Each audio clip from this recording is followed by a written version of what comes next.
നമ്മുടെ ഇന്നത്തെ ഈ ഒരു സംതിങ് സ്പെഷ്യൽ കൂടുതൽ സ്പെഷ്യൽ ആക്കാൻ നമ്മളുടെ കൂടെ ഉള്ളത് ഡോക്ടർ അരുൺ ഉമ്മനാണ്, senior consultant, neuro surgery, VPS Lakeshore Hospital, Cochin. Doctor നമസ്കാരം. നമ്മുടെ സംതിങ് സ്പെഷ്യൽ എന്ന് പറയുന്ന ഈ പ്രോഗ്രാമിൽ ഓരോ എപ്പിസോഡിലും അതൊക്കെ കൂടുതൽ സ്പെഷ്യൽ ആക്കാനാണ് നമ്മൾ നോക്കിക്കൊണ്ടിരിക്കുന്നത്. ഇന്നത്തെ നമ്മുടെ ഈ ഒരു സംതിങ് സ്പെഷ്യലിൽ ഡോക്ടറിൻ്റെതായിട്ടുള്ള രീതിയിലുള്ള കുറേ നമുക്ക് നല്ല ഒപ്പീനിയൻ, നല്ല ഹെൽത്തി ആയിട്ടുള്ള ഒരു രീതിയിൽ തന്നെ നമുക്ക് ഇന്നത്തെ ഈ ഒരു ഇത് പോവാം. നമ്മുടെ ഇന്നത്തെ ഈ ഒരു ലൈഫ് സ്റ്റൈലിൽ നല്ലൊരു ക്വാളിറ്റി ലൈഫ് സ്റ്റൈൽ കിട്ടണമെന്നുണ്ടെങ്കിൽ, അല്ലെങ്കിൽ ക്വാളിറ്റി രീതിയിൽ ഒരാൾക്ക് നല്ല രീതിയിൽ ജീവിക്കണം എന്നുണ്ടെങ്കിൽ എന്തൊക്കെയാണ് അവർ ചെയ്യേണ്ടത്?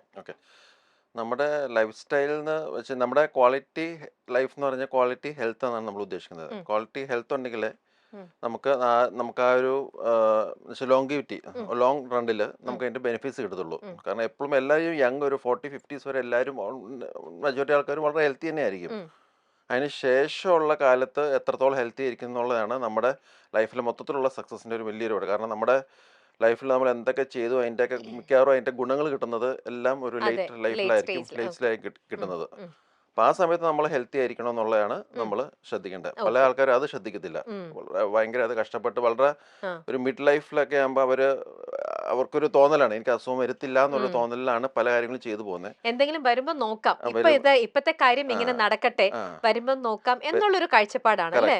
അങ്ങനത്തെ ഒരു കാഴ്ചപ്പാടാണ്. പലരോടും പറഞ്ഞു കഴിഞ്ഞാലും അതൊരു പുച്ഛഭാവത്തോടെ പറയും, എനിക്ക് അങ്ങനെ അസുഖം വരുത്തുന്നില്ല, അങ്ങനെ പ്രശ്നങ്ങളൊന്നുമില്ല, ഞാനത് ചെയ്യുന്ന അങ്ങനത്തെ ഒരു കൺസെപ്റ്റ് ആണ്.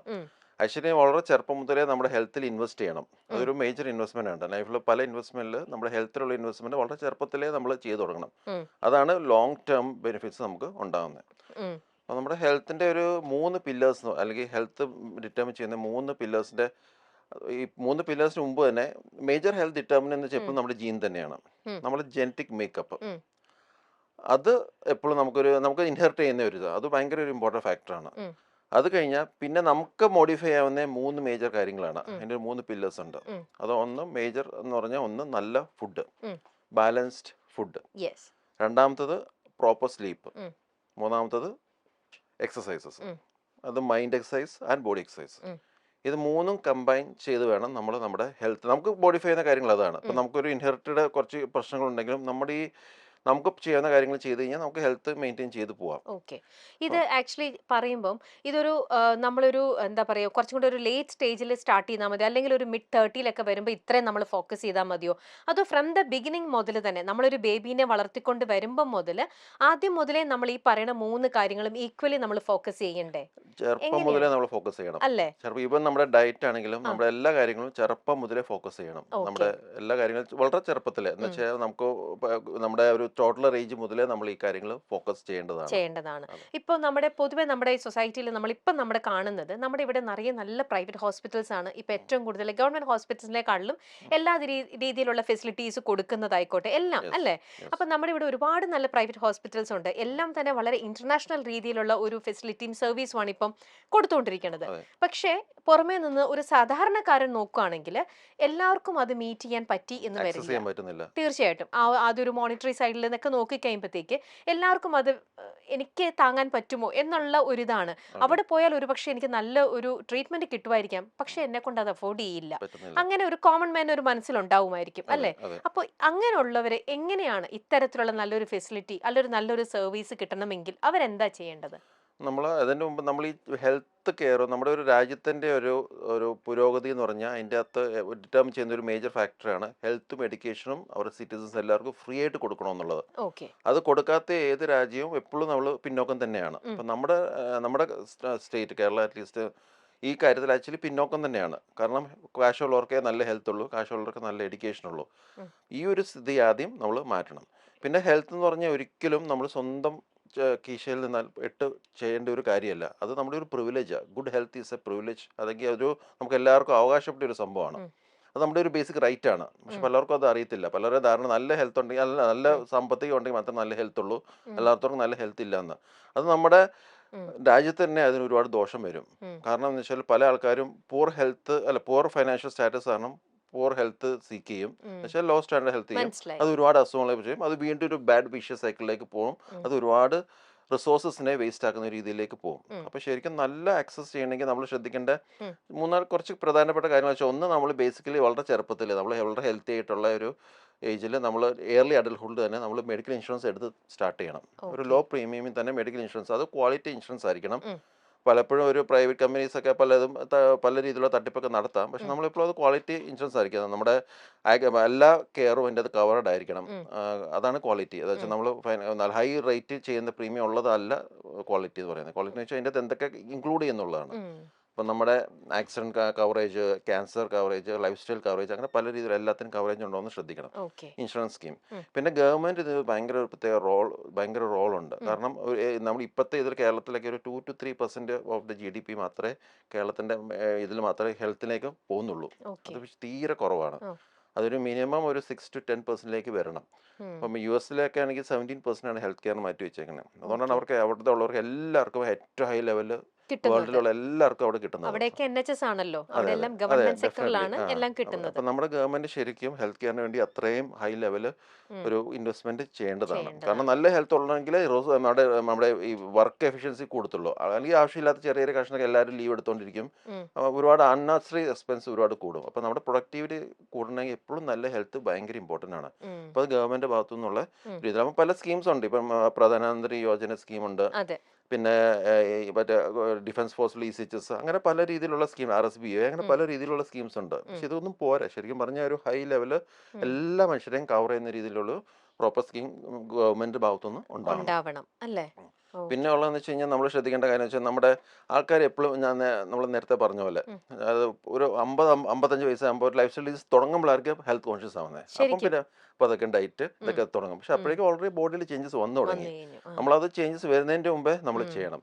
അപ്പം വളരെ നല്ലതായിട്ടുള്ള പ്രോപ്പർ നമ്മുടെ ഹെൽത്ത് നമ്മൾ ചെറുപ്പം മുതലേ നമ്മൾ പ്രാക്ടീസ് ചെയ്യണം. ഞാൻ കുറെ പേരുടെ ഡോക്ടർ കേട്ടിട്ടുണ്ട്, നമ്മുടെ ലൈഫിൽ എല്ലാവരും ഒന്ന് നമ്മൾ വെൽ സെറ്റിൽഡ് ആയി കഴിഞ്ഞിട്ട് നമ്മളെല്ലാവരും ഒന്ന് സെറ്റിൽ ആയി റിലാക്സ് ചെയ്തിട്ട് നമുക്ക് ഇനി അത് ചെയ്യാം എന്ന് പറഞ്ഞു വെക്കുന്ന പോലെയാണ് ഞാൻ കുറെ പേരുടെ കണ്ടിരിക്കണത്. എല്ലാം കഴിഞ്ഞിട്ട് ഇനി ഒന്ന് സെറ്റിലായി, ഞാൻ എന്റെ കാര്യങ്ങളെല്ലാം കഴിഞ്ഞ് ഒരു 40s ഒക്കെ കഴിഞ്ഞിട്ടുണ്ടാവും, ഇനി ഞാൻ ഹെൽത്തിന്റെ കാര്യത്തിൽ നോക്കാം എന്നും പറഞ്ഞ് എക്സസൈസ് സ്റ്റാർട്ട് ചെയ്യുന്നവര്. പക്ഷെ അത് വളരെ റോങ് ആയിട്ടുള്ള ഒരു ഡിസിഷൻ റോങ് മാത്രമല്ല, വിചാരിക്കുന്ന റിസൾട്ട് കിട്ടത്തില്ല. കാരണം അപ്പോഴേക്കും ജോയിന്റ്സ് ഒക്കെ തേയ്മാനം തുടങ്ങി കാണും. ചെറുപ്പം മുതൽ എക്സസൈസ് ചെയ്ത ആള് പെട്ടെന്ന് എക്സസൈസ് ചെയ്ത് തുടങ്ങുമ്പോഴേക്കും അവർക്ക് ചിലപ്പോൾ ഡാമേജസ് കൂടുതൽ വരാം. പെട്ടെന്ന് ജോയിന്റ്സ് പെയിൻ വരുന്നു, മുട്ടുവേന വരുന്നു, ഉപ്പൂറ്റി വേന വരുന്നു, നടു സ്ട്രെയിൻ ആവുന്നു. അത് കാരണം പിന്നെ എക്സസൈസ് ചെയ്യാൻ പറ്റാത്ത സ്റ്റേജിലേക്ക് പോകുന്നു. അപ്പം അങ്ങനത്തെ ഒരു പ്രശ്നമുണ്ട്. അപ്പോൾ ചെറുപ്പം മുതലേ നമ്മൾ ആ എക്സസൈസിന് വേണ്ടി വളരെ കുറച്ച് നേരം മതി എക്സസൈസിന് വേണ്ടി നമ്മൾ മാറ്റി വെക്കണം. ഡയറ്റ് കറക്റ്റായിട്ട് നമ്മൾ മെയിൻറ്റെയിൻ ചെയ്ത് പോകണം. പിന്നെ ഉറക്കം എന്ന് പറഞ്ഞാൽ നമ്മുടെ ബോഡിയുടെ ഏറ്റവും പവർഫുൾ റിജുവനേഷൻ ഫോഴ്സാണ്. നമ്മൾ ഒരു ഡേ ഫുൾ സ്ട്രെസ് അടിച്ച് ബോഡിയിൽ ഒരുപാട് സ്ട്രെസ്സും ഒരുപാട് ഇയർ ആൻഡ് ടിയറൊക്കെ വരുമ്പോൾ അതിനെ മൊത്തം റിപ്പയർ ചെയ്യുന്ന നല്ല ഉറക്കത്തിൻ്റെ സമയത്താണ്. അപ്പം ഡെയിലി എത്രത്തോളം നമ്മൾ കറക്റ്റ് ഉറങ്ങി കഴിഞ്ഞാൽ അത്രയും ബോഡിയിൽ റിപ്പയറിങ് കറക്റ്റായിട്ട് നടക്കുന്നുണ്ടെന്നുള്ളത്. അപ്പം അത് ഭയങ്കരമായിട്ട് ശ്രദ്ധിക്കേണ്ട ഒരു കാര്യമാണ്. പല ആൾക്കാരും വർക്കിൻ്റെ ഒരു ഇത് കാരണം നമ്മൾ ചിലപ്പോൾ ഉറക്കം കോംപ്രമൈസ് ചെയ്താണ് ബാക്കി എല്ലാ കാര്യങ്ങളും ചെയ്യുന്നത്. പിന്നീട് അതിന്റെ ഒരു പ്രോബ്ലം വന്നു തുടങ്ങുമ്പോഴാണ് പെട്ടെന്ന് അവർ റിയലൈസ് ചെയ്യുന്നത് അത് വേണ്ടായിരുന്നുള്ളത്. അതും ക്വാളിറ്റി സ്ലീപ്പ് എന്ന് പറയുന്നതും പ്രോപ്പർ ടൈമിൽ തന്നെ കിട്ടണം. അതെ, ക്വാളിറ്റി സ്ലീപ്പ് എന്ന് വെച്ചാൽ അതിന്റെ ഡ്യൂറേഷൻ മാത്രമല്ല, അതിന്റെ അതിന്റെ ക്വാളിറ്റി ഓഫ് സ്ലീപ്പ് ഭയങ്കര ഇമ്പോർട്ടൻ്റ് ആണ്. അപ്പോൾ നമുക്ക് ഓരോ സൈക്കിൾസ് ഉണ്ട്. ഡീപ്പ് സ്ലീപ്പിലേക്ക് തന്നെ നമ്മൾ പോകണം. 3 ഫേസസ് ഓഫ് സ്ലീപ്പ് ഉണ്ട്. ലൈറ്റ് സ്ലീപ്പ്, പിന്നെ moderate sleep, deep sleep. Deep സ്ലീപ്പാണ് ഏറ്റവും ഇമ്പോർട്ടൻറ്റ്. ആ സമയത്താണ് നമ്മുടെ ബ്രെയിനിന്റെ മെമ്മറി എല്ലാം കോൺസോൾട്ടേറ്റ് ചെയ്യുന്നത്. അപ്പം നല്ല ഉറക്കം, നല്ല ഡീപ്പ് സ്ലീപ്പിലേക്ക് പോകുന്ന ആൾക്കാർക്ക് നല്ല മെമ്മറി ഉണ്ടാവത്തുള്ളൂ. കാരണം നമ്മൾ ഈ ഷോർട്ട് ടൈം മെമ്മറിയൊക്കെ കോൺസോൾട്ടേറ്റ് ചെയ്ത് ലോങ് ടൈം മെമ്മറിയിലേക്ക് നമ്മുടെ ഹിപ്പോകാമ്പസ് എന്ന് പറഞ്ഞ ഏരിയ ഉണ്ട് ലോങ് ടൈം മെമ്മറി സ്റ്റോർ ചെയ്യുന്നത്. അതിലേക്ക് ഇതൊക്കെ പോകുന്നത് യൂഷ്വലി ഡീപ്പ് സ്ലീപ്പിലേക്കാണ്. ശ്രദ്ധിച്ചറിയാം, ഉറങ്ങാത്ത ആൾക്കാർക്ക് തലേദിവസം ഒരു കാര്യം ചെയ്താൽ ഒരാളെ പരിചയപ്പെട്ടു, അവരുടെ പേര് വെക്കുമ്പോൾ പെട്ടെന്ന് ബ്ലാങ്ക് ആവും, പല കാര്യങ്ങളും ബ്ലാങ്ക് ആവും. ഇതൊന്നും സ്റ്റോർ ചെയ്യുന്നില്ല, കാരണം പ്രോപ്പർ സ്ലീപ്പ് നടക്കുന്നില്ല. അപ്പൊ ശരിക്കും നമ്മൾ എന്ത് വർക്ക് ചെയ്താലും അത് പിന്നീട് നമ്മൾ ലോങ് ടൈം മെമ്മറിയിലേക്ക് പോകണമെങ്കിൽ നന്നായിട്ട് ഉറങ്ങണം. അത് നമ്മൾ പ്രത്യേകം ശ്രദ്ധിക്കേണ്ട ഒരു കാര്യമാണ്. ഇപ്പം നമ്മുടെ ഇവിടുത്തെ യങ്സ്റ്റേഴ്സ് ഒക്കെ ആണെങ്കിലും എല്ലാവരും ഇപ്പം ഒരു ടെൻഷൻ ഫ്രീ ഒരു സ്റ്റേജിലൂടെയൊക്കെ പോകുന്ന ഒരു ഏജിലൊക്കെ ആണെങ്കിലൊക്കെ അവര് ഇതേ പറയുന്ന പോലെ അവരുടെ എക്സ്ട്രാ ജോബും കാര്യങ്ങളും ഒക്കെ അവർക്ക് വർക്ക് ഒക്കെ ചെയ്യേണ്ടത്, പെൻഡിങ് വർക്ക് ഒക്കെ അവർ ഓവർനൈറ്റ് ഇരുന്നിട്ടാണ് ഇപ്പൊ ഡോക്ടർ പറഞ്ഞ പോലെ അവർ ഉറക്കം അങ്ങ് പെൻഡിങ് ആയിട്ട് വെക്കുകയാണ്. എങ്ങനെയും അവർക്ക് ആ നാളത്തേക്ക് സബ്മിറ്റ് ചെയ്യാനുള്ള കാര്യങ്ങൾ ചെയ്ത് തീർക്കുക. അതിന്റെ പിന്നിൽ ഈ ഉറക്കം അങ്ങ് കോംപ്രമൈസ് ചെയ്ത് ഇവർ ചെയ്യുമ്പോൾ അത് എത്രത്തോളം അവരെ ദോഷമായിട്ട് വരുത്തുന്നുണ്ട് എന്നുള്ളതും കൂടെ ഒന്ന് പറയൂ. ബേസിക്കലി ഈ ടാർഗറ്റ് ഓറിയന്റഡ് അല്ലെങ്കിൽ ഒരു ടൈം ഓറിയന്റഡ് ആയിട്ട് വർക്ക് ചെയ്യുമ്പോൾ ആൾക്കാർക്ക് അപ്പടെ കോംപ്രമൈസ് ചെയ്യാവുന്നത് സ്ലീപ്പ് തന്നെയാണ്. അത് കാരണം അവരുടെ വേറെ ആരെയും ബോധിപ്പിക്കണ്ടല്ലോ. അങ്ങനെ കോംപ്രമൈസ് ചെയ്യുമ്പം സംഭവിക്കുന്ന വെച്ചാൽ ബോഡിക്ക് റെസ്റ്റ് കിട്ടുന്നില്ല. റെസ്റ്റ് കിട്ടാത്തപ്പോൾ നമ്മുടെ സ്ട്രെസ് ഹോർമോൺസ് ഭയങ്കരമായിട്ട് ബോഡി കൂടും. കോർട്ടിസോള്, നോറാഡ്രിലിൻ എന്നൊക്കെ പറഞ്ഞാൽ സ്ട്രെസ് ഹോർമോൺസ് ബോഡിയിൽ കൂടും. ഈ സ്ട്രെസ് ഹോർമോൺസ് ബോഡി കൂടുമ്പോഴേക്കും അത് നമ്മുടെ ഓരോ ഓർഗൻസിനെയും അതിനെ പതുക്കെ ഡാമേജ് ചെയ്യാൻ തുടങ്ങും. സ്കിന്നിന്റെ ടെക്സ്ചർ ഭയങ്കര മോശമാവും. പിന്നെ ഹാർട്ടിനുള്ള ഈ വെസൽസിന്റെ കുഞ്ഞു കുഞ്ഞു രക്തക്കുഴലിലൊക്കെ ബ്ലോക്ക് വരാനുള്ള ചാൻസ് കൂടുതൽ വരുന്നു. അങ്ങനെയാണ് ഹാർട്ടിലേക്കും ബ്രെയിനിലേക്കും ഒക്കെ ഉള്ള രക്തം കുറയാൻ തുടങ്ങുന്നത്. അതൊക്കെയാണ് പിന്നീട് ഹാർട്ട് അറ്റാക്ക്, സ്ട്രോക്ക് ഒക്കെ ആയിട്ടൊക്കെ മാറുന്നത്. പിന്നെ നമ്മുടെ ഡയബറ്റീസ് കൺട്രോൾ, നമ്മുടെ സ്ട്രെസ് കൂടുമ്പോഴേക്കും നമ്മുടെ ബോഡിയിൽ മറ്റേ ഗ്ലൂക്കോസ് ലെവലൊക്കെ കൂടാൻ ചാൻസ് ഉണ്ട്. അപ്പം ഒരു ചെറിയൊരു ഡയബറ്റീസ് ആൾക്കാർ, ടെൻഡൻസി ഉള്ള ആൾക്കാർ സാറിന് ഒരു 50-60 വയസ്സാകുമ്പോഴാണ് സാറിന് ഡയബറ്റീസ് വരുന്നത്. ഈ സ്ട്രെസ് കാരണം അവർ വളരെ നേരത്തെ വരും. ഹൈപ്പർ ടെൻഷൻ, പിന്നെ ഹൈപ്പർ കൊളസ്ട്രോളമിയ, അങ്ങനത്തെ പല രീതിയിലുള്ള ലൈഫ് സ്റ്റൈൽ ഡിസീസസ് ഒക്കെ സാറിനും വളരെ നേരത്തെ വരാൻ തുടങ്ങുന്നു. ഇപ്പം നമ്മൾ പറഞ്ഞത് ഇതേപോലെ ഇങ്ങനത്തെ ഒരു എന്താ പറയാ, അവർക്ക് ഉറക്കം വന്നിട്ടുണ്ടെങ്കിൽ പോലും ഉറങ്ങാൻ പറ്റുന്നില്ല, വർക്ക് ബാക്കിയുള്ളത് കൊണ്ട് പെൻഡിങ് നിർത്തുന്ന ആൾക്കാരുടെ കാര്യമാണ്. ഇനി നേരെ മറിച്ച് ചില ആൾക്കാർക്ക് രാത്രിക്ക് ചിലപ്പോൾ അധികം ഉറക്കമേ വരുന്നുണ്ടാവില്ല. അവര് നല്ല പീസ്ഫുൾ മൈൻഡോട് കൂടി അവരപ്പോഴും നല്ല റിലാക്സ്ഡ് മോഡിൽ തന്നെയായിരിക്കും. അപ്പൊ അവര് രാത്രിക്ക് ഓവർനൈറ്റ് ഇരുന്ന് കുറെ സമയം വർക്ക് ചെയ്യുന്നു എന്ന് വെക്കുക. അങ്ങനെയാണെങ്കിലും അത് ഹെൽത്തിനെ ബാധിക്കുന്നുണ്ടാവുമോ? ബേസിക്കലി അത് ലോങ് ടേമിൽ ഹെൽത്തിനെ ബാധിക്കും. കാരണം ചില ആൾക്കാർക്ക് ഉറങ്ങിയില്ലെങ്കിലും ഫ്രഷ് തോന്നിയാലും ഡെഫിനറ്റ്ലി ബോഡിയുടെ ഒരു റെഗുലർ റിജുവിനേഷൻ പ്രോസസ് ഉണ്ട്, അത് പലപ്പോഴും നടക്കാറില്ല. അപ്പൊ അത് ബേസിക്കലി അത് ലോങ് റണ്ണിൽ പല രീതിയിലുള്ള പ്രശ്നങ്ങൾ ഉണ്ടാക്കാം. അപ്പോൾ എപ്പോഴും നമ്മൾ ഹെൽത്ത്, നമ്മൾ മിനിമം ഒരു 7 hours അഡൽസ് ഉറങ്ങാനായിട്ടുള്ള പ്രത്യേക നമ്മൾ ശരിക്കും നമ്മൾ ഇൻവെസ്റ്റ് ഇൻ അവർ ബെഡ്റൂം എന്ന് പറഞ്ഞൊരു കൺസെപ്റ്റാണ്. അവിടെ ബെഡ്റൂം നമ്മൾ വീട്ടിൽ ഏറ്റവും നല്ല രീതിയിൽ അവിടെ ചെല്ലുമ്പോൾ തന്നെ ഉറക്കം വരുന്ന രീതിയിൽ നമ്മൾ ഇൻവെസ്റ്റ് ചെയ്യണം. കാരണം അതുപോലെ എത്ര വളർത്തുന്ന ഏറ്റവും നല്ല മാട്രസ്, ഏറ്റവും നല്ല തലയണ, ടെമ്പറേച്ചർ കൺട്രോൾ കറക്റ്റ്, മോസ്കിറ്റോസ് ഒന്നും ഇല്ലാതെ, ലൈറ്റ് സൗണ്ട് ഒക്കെ പ്രൂഫ് ആക്കുക, അങ്ങനത്തെ രീതിയിലുള്ള ശരിക്കും അങ്ങനെ തന്നെ ചെയ്യണം. നമ്മൾ ഉറങ്ങിയില്ലെങ്കിലും അത് പിന്നീട് എനിക്ക് കുഴപ്പമൊന്നുമില്ല. മെജോറിറ്റി ആൾക്കാർക്കും ഒരു 20-30s ഉള്ള ആൾക്കാർ ഉറങ്ങിയില്ലെങ്കിലും പിറ്റേ ദിവസം അവർക്ക് ക്ഷീണം വരണമെന്നില്ല. അതെ, ചില ആൾക്കാർക്ക് പറയും എനിക്ക് 3 hours ഉറങ്ങിയാൽ മതി, അല്ലെങ്കിൽ എനിക്ക് 4-5 hours. അതൊരു റോങ് കൺസെപ്റ്റ് ആണ്. അത് ശരിക്കും പറഞ്ഞാൽ നമ്മൾ ഉറങ്ങാൻ വേണ്ടി തന്നെ ചെയ്യണം. കാരണം ക്ഷീണം ഇല്ല അതുകൊണ്ട് കുഴപ്പമില്ല എന്ന് പറയുന്നത് ആക്ച്വലി റോങ് കൺസെപ്റ്റ് ആണ്. പക്ഷെ അത് പിന്നീട് അതിന്റെ ദോഷങ്ങളൊക്കെ വരും. അവരൊക്കെ പെട്ടെന്ന് ഹൈപ്പർടെൻസി ആവും, പെട്ടെന്ന് ഡയബറ്റിക് ആവും, അവർക്ക് സ്ട്രോക്ക്, ഹാർട്ട് അറ്റാക്കിനുള്ള ചാൻസ് കൂടുതലാണ്. പല ആൾക്കാരും ശ്രദ്ധിക്കുക, എന്നാൽ എക്സിക്യൂട്ടീവ്സ് അല്ലെങ്കിൽ ടോപ്പ് എക്സിക്യൂട്ടീവ്സ് എന്ന് പറഞ്ഞു കഴിഞ്ഞാൽ അവർ 12 മണി വരെ ഭയങ്കര ഹാർഡ് വർക്ക് ചെയ്യും, എന്നിട്ട് കുറച്ച് നേരം ഉറങ്ങും, പിറ്റേ ദിവസം 4 മണിക്ക് എഴുന്നേറ്റിട്ട് എക്സസൈസ്, യോഗ, എന്നിട്ട് എല്ലാവരും പറയും ഞാൻ ഫിറ്റ് എന്ന് പറയും. പക്ഷെ സഡൻ കാർഡിയക് ഡെത്ത് ഒക്കെ ഉണ്ടാകുന്നത് അതുകൊണ്ടാണ്. പലപ്പോഴും നമ്മൾ ശ്രദ്ധിക്കാറുണ്ട്. സഡൻ കാർഡിയക് ഡെത്ത്, എത്ര here's full time fitness freak ആയിരുന്നു, മാരത്തൺ ഓടുന്നു, പക്ഷെ ഇപ്പോൾ മാരത്തൺ ഓടുന്ന റെഗുലർ ഓടുന്ന ആൾക്കാരൊന്നും ഉറങ്ങുന്നില്ല. 2-3 മണിക്കൂർ ഉറങ്ങത്തുള്ളൂ. അവർ 3 മണിക്ക് എഴുന്നേറ്റ് ഓടാൻ തുടങ്ങും. പക്ഷെ അവർ ആൾക്കാർ നോക്കുമ്പോൾ ഭയങ്കര ഫിറ്റാണ്, ഫുഡ് ഭയങ്കര കൺട്രോള്, അവരുടെ ലൈഫ് സ്റ്റൈൽസ് ഒക്കെ ഭയങ്കര കൺട്രോൾ. പക്ഷെ അവർ ആൾക്കാർ ശ്രദ്ധിക്കാത്ത ഒരു സംഭവമാണ് അവരുടെ സ്ലീപ്പ്. അപ്പൊ നമ്മുടെ ബോഡിക്ക് റിജുവനേഷൻ കൊടുത്തില്ലെങ്കിൽ ബോഡി ബോണായിട്ടോ ഇപ്പം പെട്ടെന്ന് ഒരു ഷട്ട് ഡൗണിലേക്ക് പോകാൻ ചാൻസ് ഉണ്ട്. അങ്ങനെയാണ് ഈ പലപ്പോഴും ഓട്ടോക്കാർക്ക് അല്ലെങ്കിൽ പലർക്കും ഇങ്ങനെ നിൽക്കുന്ന ഇപ്പിലൊക്കെ കൊളാപ്സ് ചെയ്ത് കടയിടത്തൊക്കെ വരുന്നത്. ഓക്കെ, ഇപ്പം ഞാൻ തന്നെ നമ്മുടെ ഈ മൈൽ സ്റ്റോണിൽ ചെയ്യുന്ന പ്രോഗ്രാമിനകത്ത് ചില ഷോയ്ക്കകത്ത് ആൾക്കാർ വരുമ്പം അവർ സെലിബ്രിറ്റീസ് ഒക്കെ തന്നെ അവർ വന്നിട്ട് പറയാറുണ്ട് അവർക്ക് ടെൻഷൻ കൂടുതലാണ്, ചില ഓരോ ഇഷ്യൂസ് ഓരോരുത്തരുടെ ലൈഫിൽ വരുമല്ലോ. അപ്പം അതിന്റെ ഒരു വീഡിയോ ഞാനിപ്പോൾ ഡോക്ടർക്ക് കാണിച്ചു തരാം. ഡോക്ടർക്ക് ആ വീഡിയോ കണ്ടു കഴിയുമ്പോഴത്തേക്ക് ഒരു ഇതുണ്ടാവും, ഒരു ഐഡിയ കിട്ടും. അപ്പം അതിനൊന്ന് ഒരു എക്സ്പ്ലനേഷൻ തരാമോ? എനിക്ക് നൈറ്റ് ഉറങ്ങാൻ പറ്റത്തില്ലായിരുന്നു. ഇത്തരത്തിലുള്ള പറഞ്ഞാരെങ്കിലും വിശ്വസിക്കുമെന്ന് അറിയില്ല, ബട്ട് എന്റെ അമ്മയ്ക്ക് അറിയാം, അന്ന് എന്റെ കൂടെ വർക്ക് ചെയ്തവർക്ക് അറിയാം. എനിക്ക് രാത്രി ഉറങ്ങാൻ പറ്റത്തില്ലായിരുന്നു. എന്റെ കണ്ണ് ബ്ലിങ്ക് ആവില്ല. ആ പെർട്ടിക്കുലർ സീരിയലില് കണ്ണ് കുറച്ചും കൂടെ ബൾജായിട്ടിരിക്കും. ഉറക്കമില്ലായിരുന്നു ഞാൻ ഫുൾ ടൈം ഇങ്ങനെ ബ്ലിങ്ക് ആവില്ല കണ്ണ്. ഏത് സീരിയൽ ചെയ്യുന്ന സമയത്ത്? തമിഴിലൊരു സീരിയലും അറ്റ് ദ സെയിം ടൈം ഞാൻ ജോലിയും ചെയ്യുന്നുണ്ടായിരുന്നു, അവിടെ ഒരു റിയാലിറ്റി ഷോയും ചെയ്യുന്നുണ്ടായിരുന്നു. അമ്മയാണ് പറഞ്ഞത്, നിനക്ക് നൈറ്റ് ഉറക്കവും ഇല്ല എങ്കിൽ ഇത് ഈ റിയാലിറ്റി ഷോ എനിക്ക് ഇങ്ങനെ ഒരു ഓപ്പർച്യൂണിറ്റി വന്നപ്പോഴത്തേനും എടുക്കാൻ പറഞ്ഞത് അമ്മയാ. കാരണം എന്താ വെച്ച് കഴിഞ്ഞാൽ ഉറങ്ങുന്നതിന്റെ ആ പ്രശ്നം എനിക്ക് സോൾവ് ചെയ്യാം. എനിക്ക് നൈറ്റ് ഉറങ്ങാൻ പറ്റത്തില്ലായിരുന്നു. ഇത് ബേസിക്കലി ഒരു സ്ട്രെസ്, അത് വളരെ കോമൺ ആയിട്ട് എന്റെ അമ്മയ്ക്ക് അറിയാം, അന്ന് എന്റെ കൂടെ വർക്ക് ചെയ്തവർക്ക് അറിയാം. ഇത് ബേസിക്കലി വളരെ കോമൺ ആയിട്ട് ഉള്ള ഒരു സംഭവമാണ്. കാരണം അവർക്ക് എപ്പോഴും ആ ഒരു മനസ്സിലെ ഒരു കാര്യം നേടിയെടുക്കണമെന്നുള്ള ഒരു പിറ്റേ ദിവസത്തെ ഒരു ചിന്ത മുഴുവനാണ്. ഒരിക്കലും അവർ റെസ്റ്റ് ഫേസിലേക്ക് പോകത്തില്ല. നമ്മൾ സ്വയം റെസ്റ്റ് ഫേസിലേക്ക് പോകണം, മനസ്സിലായില്ലേ? അല്ലെങ്കിൽ സംഭവിക്കുന്ന വെച്ചാൽ നമ്മൾ ഉറങ്ങാനുള്ള ഈ സ്ലീപ്പ് ഇൻഡക്ഷൻ എന്നൊരു കൺസെപ്റ്റ് ഉണ്ടല്ലോ. ഇപ്പം നമ്മൾ ഈ ഒരു ഭയങ്കരമായിട്ട് സ്ട്രെസ്ഡ് ആണ്, high level of adrenaline rush, നമ്മളിപ്പോൾ ഒരാൾ കൊല്ലാൻ വരുവാന്ന് പറഞ്ഞു കഴിഞ്ഞാൽ നമ്മൾ ഉറങ്ങുമോ? ആരെങ്കിലും നമ്മൾ ഉറങ്ങത്തില്ല. നമ്മളിപ്പോൾ നിങ്ങൾ ഒരാൾ കൊല്ലാൻ പോവുക, ഷൂട്ട് ചെയ്യും, നിങ്ങളിപ്പോൾ 12 മണിയാകുമ്പോൾ നിങ്ങളെ ഷൂട്ട് ചെയ്യും, അല്ലെങ്കിൽ കള്ളം കയറും, ഒരാൾ വിളിച്ചു പറയും ഞാൻ നിങ്ങളെ വീട്ടിൽ 12 മണിക്ക് മോഷ്ടിക്കാൻ കയറും എന്നൊക്കെ പറഞ്ഞാൽ നമ്മൾ ഉറങ്ങത്തില്ലല്ലോ. ബേസിക്കലി നമ്മുടെ ഹൈ ലെവൽ ഓഫ് അതെ എത്ര നമ്മൾ കൂടുതൽ അലേർട്ട് ആയിട്ടിരിക്കും. അലേർട്ട്നെസ് ഭയങ്കരമായിട്ട് കൂടും. കൂടും. ഒരിക്കലും നമ്മളൊരു റെസ്റ്റ് ഫേസിലേക്ക് പോകുന്നില്ല. ആ. അപ്പൊ അത് എല്ലാ ദിവസവും ഇങ്ങനെ ഒരാളിങ്ങനെ 12 മണിക്ക് ഷൂട്ട് ചെയ്യുന്ന പറഞ്ഞാൽ നമ്മളിങ്ങനെ എല്ലാ ദിവസവും ഉണർന്നിരുന്നു കഴിഞ്ഞാൽ ഡെഫിനറ്റ്ലി അത് കുറേ ലോങ് ടേമിൽ നമുക്ക് ഒരുപാട് നമ്മളെ ഹെൽത്തിനെ അത് അഫക്റ്റ് ചെയ്യും. ഈ ഓ. സെലിബ്രിറ്റീസ് ഈ എന്റർടൈൻമെന്റ് ബിസിനസ് ഉള്ള അവർക്ക് എന്റർടൈൻമെന്റ് ബിസിനസ് ഉള്ള എല്ലാവർക്കും ഉള്ള മേജർ പ്രോബ്ലം. കാരണം അവർ ഭയങ്കര സ്ട്രെസ്ഡ് ആണ്. ഉം. കാരണം അവർക്ക് പെർഫോമൻസ് ഓറിയന്റഡ് ആണ്. ഉം. അങ്ങനെ എത്രയും പെർഫോമൻസ് കുറഞ്ഞു കഴിഞ്ഞാൽ ഡെഫിനറ്റ്ലി അവർ go out of the field അല്ലേ. ഓ. അതാണ് ആവശ്യം. പക്ഷെ ആ. അപ്പൊ അവർ ആ ഒരു സ്ട്രെസ്സിൽ അവർ എപ്പോഴും ചിന്തയാണ് എന്ത് ചെയ്യണം എന്ത് ചെയ്യണം എന്ത് ചെയ്യണം. അപ്പം ആങ്സൈറ്റി ശരിക്കും ലീഡ് ചെയ്യും ഈ അതെ അതെ ഡെഫിനറ്റ്ലി ഇതിനകത്തേക്ക് അല്ലേ? ആങ്സൈറ്റി ഒരുപാട് ഡിപ്രഷനിലേക്കും മാനിയക്കിലും അബ്നോർമൽ ബിഹേവിയറിലും ഡ്രഗ്സിലേക്കൊക്കെ ഒരുപാട് ലീഡ് ചെയ്യും. ലീഡ് ചെയ്യും. പലപ്പോഴും ഡ്രഗ്സ് എന്ന് പറഞ്ഞാൽ പറ്റുന്നില്ല. ഉം. ആ ഒരു ബോഡി അങ്ങ് റിലാക്സ് മൈൻഡ് അങ്ങ് റിലാക്സ് ചെയ്യാൻ പറ്റുന്നില്ല. അങ്ങനെയാണ് പലരും ഡ്രഗ്സിലേക്ക് പോകുന്നത്. ഡ്രഗ്സിലേക്ക് ഓക്കെ. പോകുന്ന പിന്നെ ഓട്ടോമാറ്റിക്കലി ആ ഒരു മാനിക് ഫേസ് ഇങ്ങനെ അങ്ങ് പോകും. പക്ഷേ ഡ്രഗ്സ് എടുത്ത് അതിന്റെ ഒരു സുഖം കിട്ടി പിന്നെ അത് കണ്ടിന്യൂസ് ആയിട്ട് പിന്നെ എടുത്ത് ഓ. അങ്ങനെയാണ് പലരും അങ്ങനെ പോകുന്നത്. അതുകൊണ്ട് തന്നെ ആയിരിക്കുമല്ലേ സ്ലീപ്പിംഗ് പില്ലും റെഗുലർ ബേസിൽ നമ്മൾ എടുക്കരുതെന്ന് പറയണത്? സ്ലീപ്പിംഗ് പിൽസ് നമ്മൾ അത്യാവശ്യമാണെങ്കിൽ മാത്രമേ എടുക്കാൻ എടുക്ക പാടുള്ളൂ. അല്ലേ? ഒരു അറ്റ്ലീസ്റ്റ് ഹാബിറ്റ് ആക്കരുത്. അത് ഹാബിറ്റ് ആവും. എന്ന് വെച്ചാൽ നമ്മൾ അത്ര സ്ട്രെസ്ഡുള്ള ആൾക്കാർ അതിന്റെ സുഖം കിട്ടുമ്പം ഹാ. പിന്നെ അതൊരു റെഗുലർ എടുക്കുമ്പോൾ അതൊരു ഹാബിറ്റ് ആവും. ബോഡി പിന്നെ അതിൽ നിന്ന് പിന്നെ അതില്ലാതെ പറ്റാത്ത ഒരു സ്റ്റേജിലേക്ക് പോകും. ബട്ട് ബോഡി അങ്ങനെയാണല്ലോ. നമ്മൾ ഓ. എന്ത് ബോഡീനെ ട്രെയിൻ ചെയ്യുന്നോ അതനുസരിച്ചാണ് ബോഡി റെസ്പോണ്ട് ചെയ്യുന്നത്. ഓക്കെ. അപ്പം നമ്മളതിന് ഡെഫിനറ്റ്ലി എപ്പോഴും ഇങ്ങനെ സിമ്പിൾസ് കൊടുത്ത് ശീലിപ്പിച്ചാൽ ബോഡി അതിന് വേണ്ടി ക്രേവ് ചെയ്തുകൊണ്ടിരിക്കും. ഓ. അതിന്റെ ഓരോ ചേഞ്ചസ് വരാൻ തുടങ്ങും. ഓക്കെ.